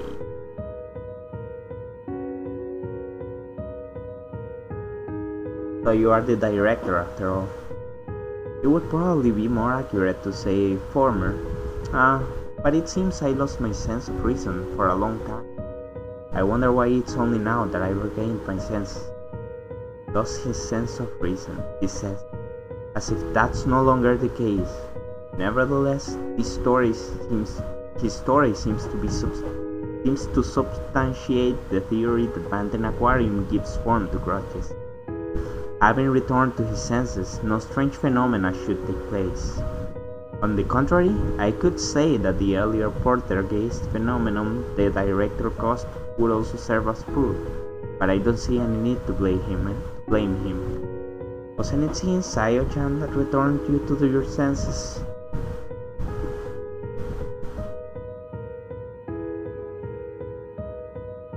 Yeah. I think it's probably the sister, maybe. But she's such a bitch. He didn't have to kill best girl. Hey, stop adding Chan. I have a name too. Don't like it. Sayo-chan. Then it's Sayo. I have a name too. Mayumi. So stop it with the hey and you stuff. Sayo breaths affect Sayo, then continues talking. She looks listless, but somehow it seems like she's smiling. I think an alternate route unlocks after this, because right now we have the Himeno route and the other one where instead of wanting to save Mary, we save Himeno. So I think another one unlocks after you clear those two, maybe? If your conjecture is right, Mayumi, then I'll probably be glad. Conjecture? That I returned my father to his senses. Cool. Is there anything to be happy about? If you hadn't died, you wouldn't have met me. My beloved daughter, dead because of me. Is there really anything to be happy about? Father, calm down. You make the aquarium get weird again. I misjudged you, sighed. I thought you were amazing because you were steadfast in your determination and your resolve. But I labeled you a cold girl. Really, you were kind. Tears paint the gather in the director's eyes. If demons can have tears in their eyes, then ghosts can cry. That's why they call it infectious crying, I suppose. Even as I watch the two of them, the corner of my eye becomes hot. And the exchange between the two of them is so natural. It has the rhythm of a conversation between parent and child. It's something that will happen again for them. I'm sorry. I couldn't save you. I saw you sigh. At the moment you got killed, I couldn't save you. I... Don't worry about it. This is the result of my own faltering. It isn't your fault, Mayumi. But, when you have someone you need to save, if so, you can't waver. Sayo, you've matured. So babe, you've become able to encourage others. Be quiet, father. Well, I'm glad you weren't killed by my father. You've grown up, Sayo. The air surrounding them warms my heart, but the realization that this is nothing more than a transient moment causes my chest to tighten. Oh, you too. Suddenly the blue light changes to white. It floods the room like a fluorescent bulb, gradually growing stronger. Without realizing it, I narrow my eyes. What's happened all of a sudden? Who knows, maybe we're crossing over? I am satisfied knowing who the killer is. What? But wait, just a bit. Crossing over, no longer having any attachment to this world. Sayo has achieved her goal. She and the director have miraculously reunited after overcoming space and time. No, I cry out from the bottom of my heart. However, I can't keep that scream voice, because Sayo knows my resolve. I don't want her to see me acting uncool, because even though Sayo is dead, she's cheating me. Mayumi-kun, was it? Before I disappear, I will tell you what I know. Even so, many events right before and after my death are vague. This is much too soon. Will you really disappear? My soul was originally supposed to cross over 5 years ago. Being able to cross over in and of itself is something to be happy about. Director.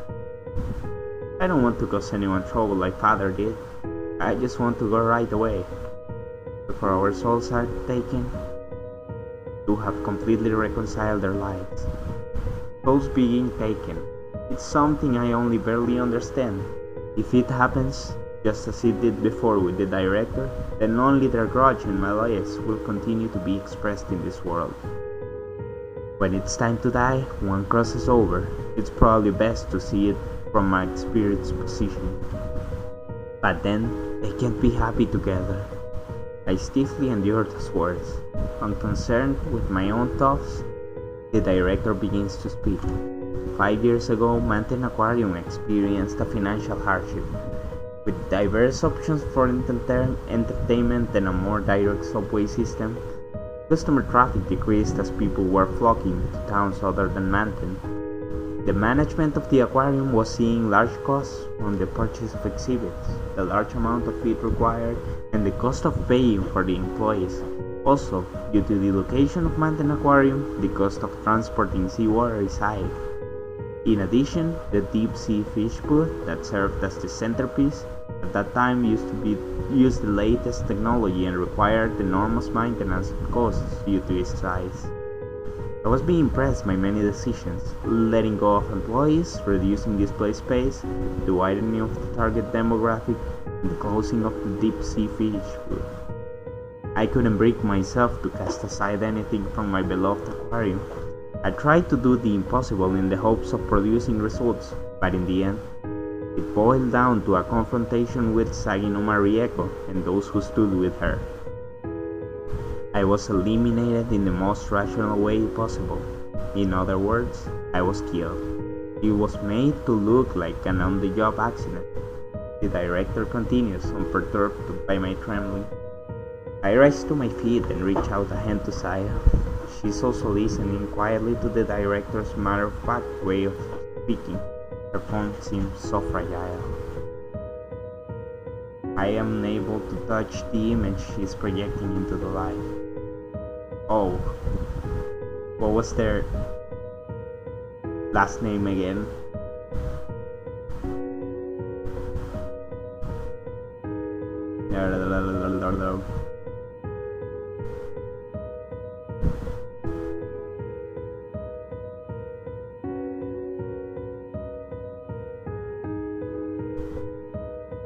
Oh, it's Sakuragi. Yeah, it's different.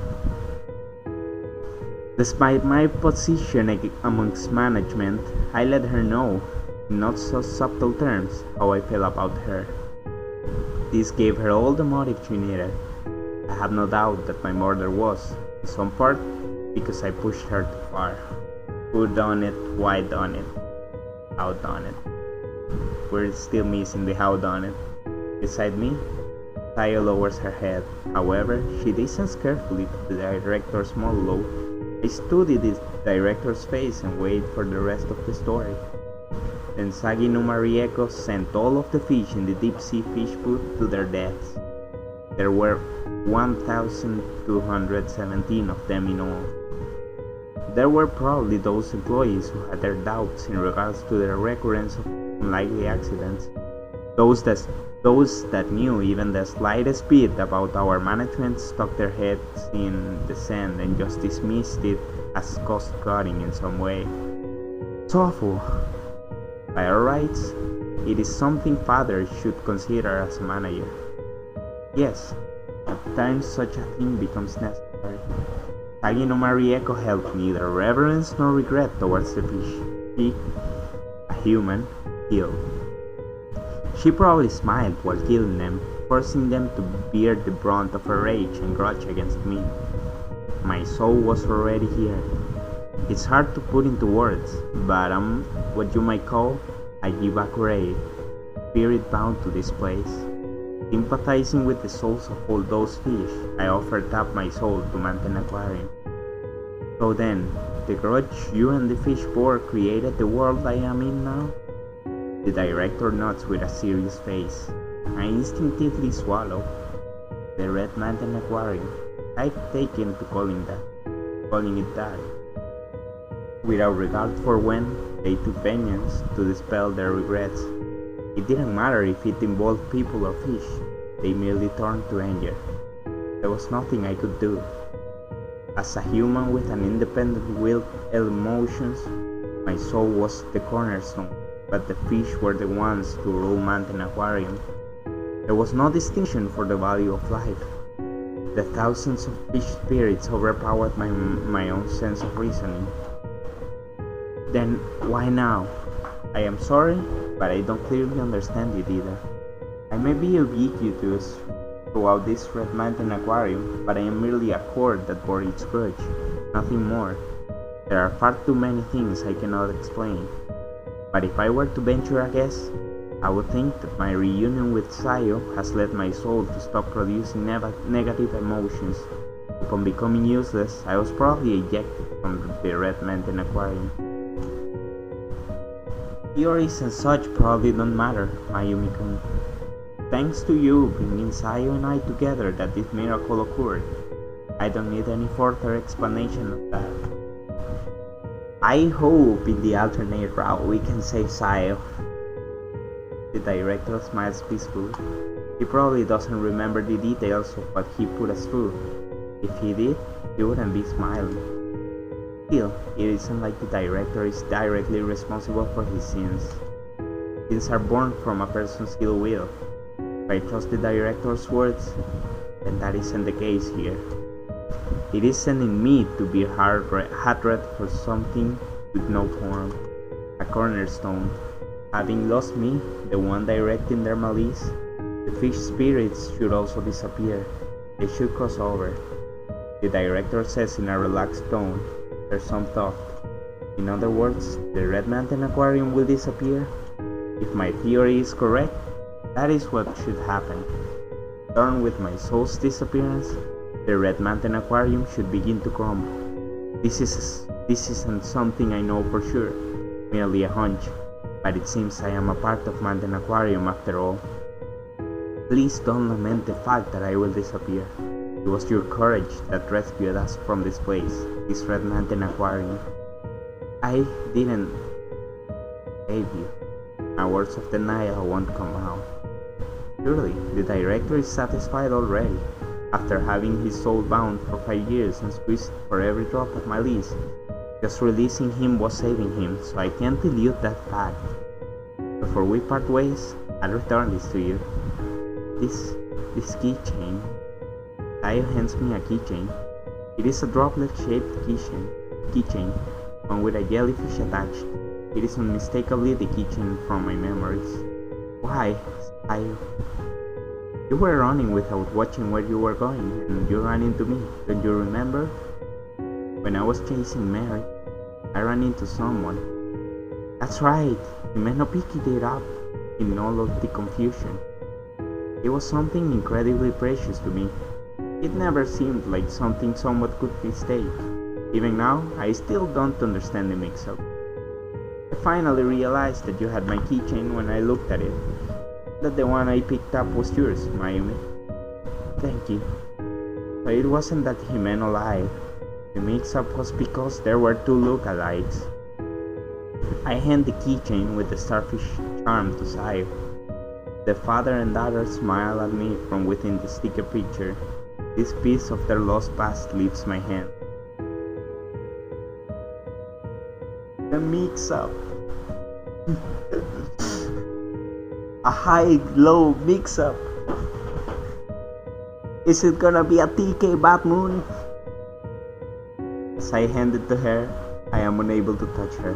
However, the treasure safely lands in Sayo's hand. Why didn't you tell me back then?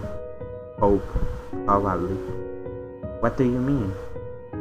I won't say any more than that. I'm about to respond, but Sayo speaks without giving me a chance. You know, I'm a bit jealous of that Himeno girl. Why? Think about it yourself. You're so mean. Sayo grips the keychain tightly and shuts her eyes. She takes a small breath, then nods. You walked a different path than I, Mayumi. Even now, I think so. Yeah. Mayumi, what you've done is resolve yourself to save both of you. I don't want to think that I'm wrong. However, you aren't wrong either, Mayumi. The world is a place with few answers. Sayo laughs with a haha, then smiles. This seems out of character for her, but Sayo's smile is very natural. Surely, this is this girl's true nature. Nah, the cool Sayo spoke with first is the real deal. Just as Sayo said, there's no perfect answer anywhere. Regardless of the director's choices, there were none that could have led to a perfect solution. Even so, we almost choose, even if it means casting aside that which we don't choose. I was unable to be like you. I was filled with a weakness I couldn't account for. Sayo, you aren't weak at all. You saved me. Her eyes closed, Sayo shakes her head. Mayumi, you have strength that I don't. You won't fall apart at the truth. You will save Himeno, no matter what. Thank you. I'm sorry. I didn't. Hey. Huh? Nah, nothing. I don't care for stubbornness after all. Oh, I hope we can save her. I really do hope we can save her. This girl is too cool to die. The light surrounding Sayo grows far brighter than the light surrounding the director. Gradually, Sayo's silhouette grows dim. I understand. This is the light of Sayo's life. Bye-bye. Yes, bye-bye. I won't say see you later or anything. If you find your way here after 100 years, I'll just turn you away. No, shit. No, why? I really hope we can save her in the alternate route. There's no way I could live that long. I am unable to stop my emotions from overflowing. The drops of light spilling over melt into the even stronger light. It's the same for Saya. He would probably get mad if I say so, so I won't, but... Well, Father, I'll go on ahead. This time you can follow me. Essentially, it's decided. Saya is my friend now. Though as much as I continue to struggle, I won't break so easily. No.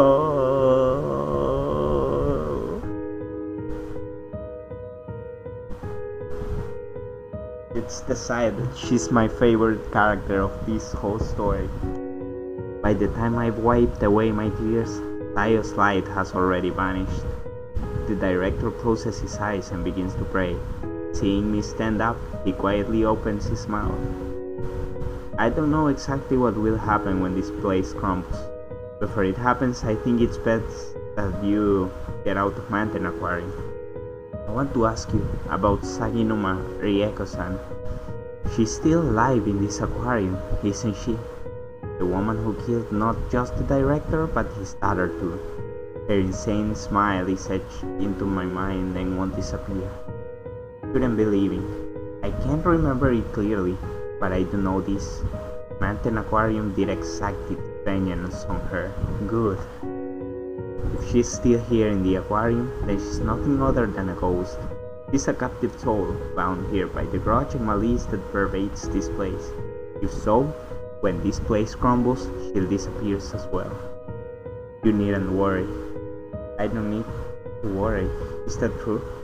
Those things left behind in time will not change. I understand that. And yes, what is it? You didn't see a girl called Mary somewhere, did you? She looks like Saya when she was a child. Perhaps like you. She became a spirit and is in this Manten Aquarium. I have asked the disappearing director something that has caught his attention. If he is one with Manten Aquarium, then perhaps he does know something. However, that hope is quickly dashed. I do not know. Ever since my death, my mind has become rather vague and fragmented. Is that all? However, as it is vague, I cannot definitely say that she isn't here. In the deep sea fish booth where I lost my life, there may be some truth even I do not know. Speaking of which, director, when you were under the influence of the grudge, you told me to leave. Did you understand somewhere deep down the danger of the place where you were killed? I wonder. Honestly, I do not know. Well then, it seems the time has come. Director, I can no longer stay here. I realize it may be irresponsible. However, it seems this alone I cannot fight. In this world, there are powers that go beyond human understanding. Please wait. If I wait too much longer, I won't be able to follow Saya. When I reach the other side, I will pray for you, that you may be saved and blessed. Sayo, no! I'm heartbroken, man. I'm heartbroken. He deserves to be saved. I am unable to stop him as he is wrapped in a brilliant light, just as Saya was. In the next moment, his form is gone. Was he able to cross over? My question is directed at thin air, so naturally, there is no reply.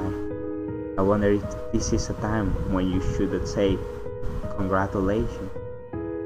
Thinking it over a bit, I look up. In that position, I close my eyes. Please, find peace. Before I realize it, I'm alone again, but it's alright. Even if something happens, I will not fail. I have prepared myself. Well then, I have to walk on.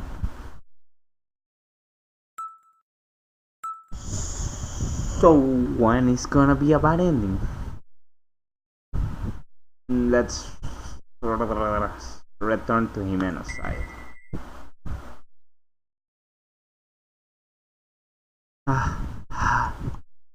I roam all over Manten Aquarium, returning to the stage. You. Having reached the shed on the edge, caress Himeno's form as she lies on her back. She's alive. For that alone, I'm incredibly happy. Are you okay? Face red and feverish, Himeno seems to be suffering. There seems to be some change. She's no longer spewing out the parasites that were consuming her body. Could it have stopped the parasite's strange propagation and assault? Maybe they were linked to the growth of Manten Aquarium. Now that the director has crossed over, maybe the so-called curse has vanished as well. In other words, at this point, Himeno has been freed from absurdity. Now all that's left is to get her out of here, take her to the hospital, get her on an IV, and restore her strength.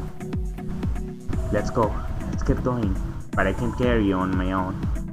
Physically, there's little I can do. At times like this, I regret my own lack of motor skills. I glance around the room, looking for something that can help. This is it. There is a hand truck for moving boxes. They probably have large tools and such on hand for the shows. I can do it. With this we can make it. I call out to the suffering Himeno many times. I bring the hand truck over to Himeno and somehow set her on top of it. From there, I get a vigorous start. We charge through a route with few ups and downs, heading for the gate. The hand truck is slicker than expected, so I push it with all my might. It's only been a 5-minute dash. Having reached the finish line unharmed, I stand completely still before several torrented, one right next to the other. Finally, we made it here. In just a number of steps, I'll be able to save Himeno. If that's the case, I can keep going. At the moment we pass through the ticket gate, it feels as if we are enveloped in light. Together with Himeno, I head past the light. Don't tell me she's gonna appear dead. And yeah, Mary was nowhere to be found. Maybe if we go into the deep fish food.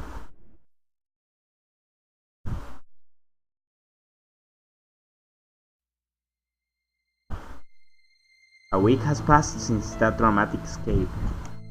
There was no change in my physical health, and the weakened Himeno is in the hospital even now. I came to pay you a visit, Himeno. Lately, I visit her hospital room every day. Every time I go to see her, she's so happy. Haha, thanks, Mayu. Looking at the sickly Himeno is painful. If I could, I'd get her out of the hospital right away. Well, it seems they have to keep me a little longer for observation, so just wait a little longer. Lying on the bed, Himeno smiles at me. True end. Or not. I don't remember if it started that day or not. Despite the fact that she is hospitalized, Himeno's condition has deteriorated. Oh. Even after a month has passed, Himeno has lost the inherent enthusiasm from just before our escape from Manten Aquarium. As each day passes, her condition worsens. At the suggestion of Himeno's parents, she has changed hospitals, but her circumstances don't seem to have improved. Himeno. I don't know how much time has passed. It's probably been half a year since we escaped the Red Manten Aquarium. The amount of words Himeno says has drastically decreased, and it has become difficult for her to eat on her own. Himeno, why? I wanted us to eat ice cream together. We had so many fun things ahead of us. My heart overflows from its very core with thoughts and feelings. Smile. What's more? I don't know how many times I've said these words in the hospital room. However, she shows no hint of a reaction. Himeno's attending physician says, quite bluntly, that the cause is probably something unknown to science at present. Of course, we didn't go into the room, so we probably didn't leave the course. Then doesn't that mean I wasn't able to save Himeno? No, I don't want us to say goodbye. Doesn't matter how many years it takes. If I can see that smile again. So, please.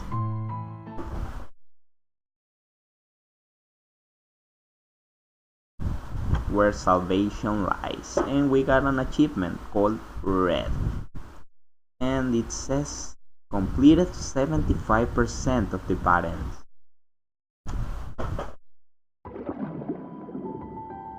Himeno. Yeah, I figured that was gonna be the button.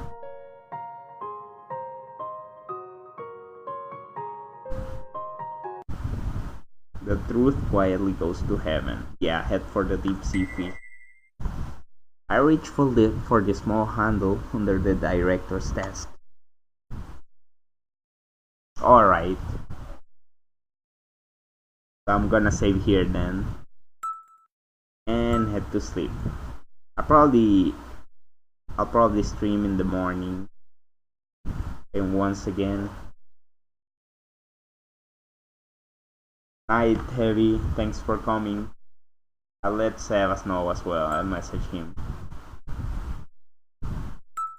Okay, so what we have left is this true ending, the other true ending, which should be almost the same, except we change the choice and decide we're gonna save Himeno instead of Mary. And then we have the alternate rule. So it's gonna be a few more hours of gameplay. And now the stream is gone. Good night, everyone. I'll stream once again in the morning, probably, if I wake up early. Night.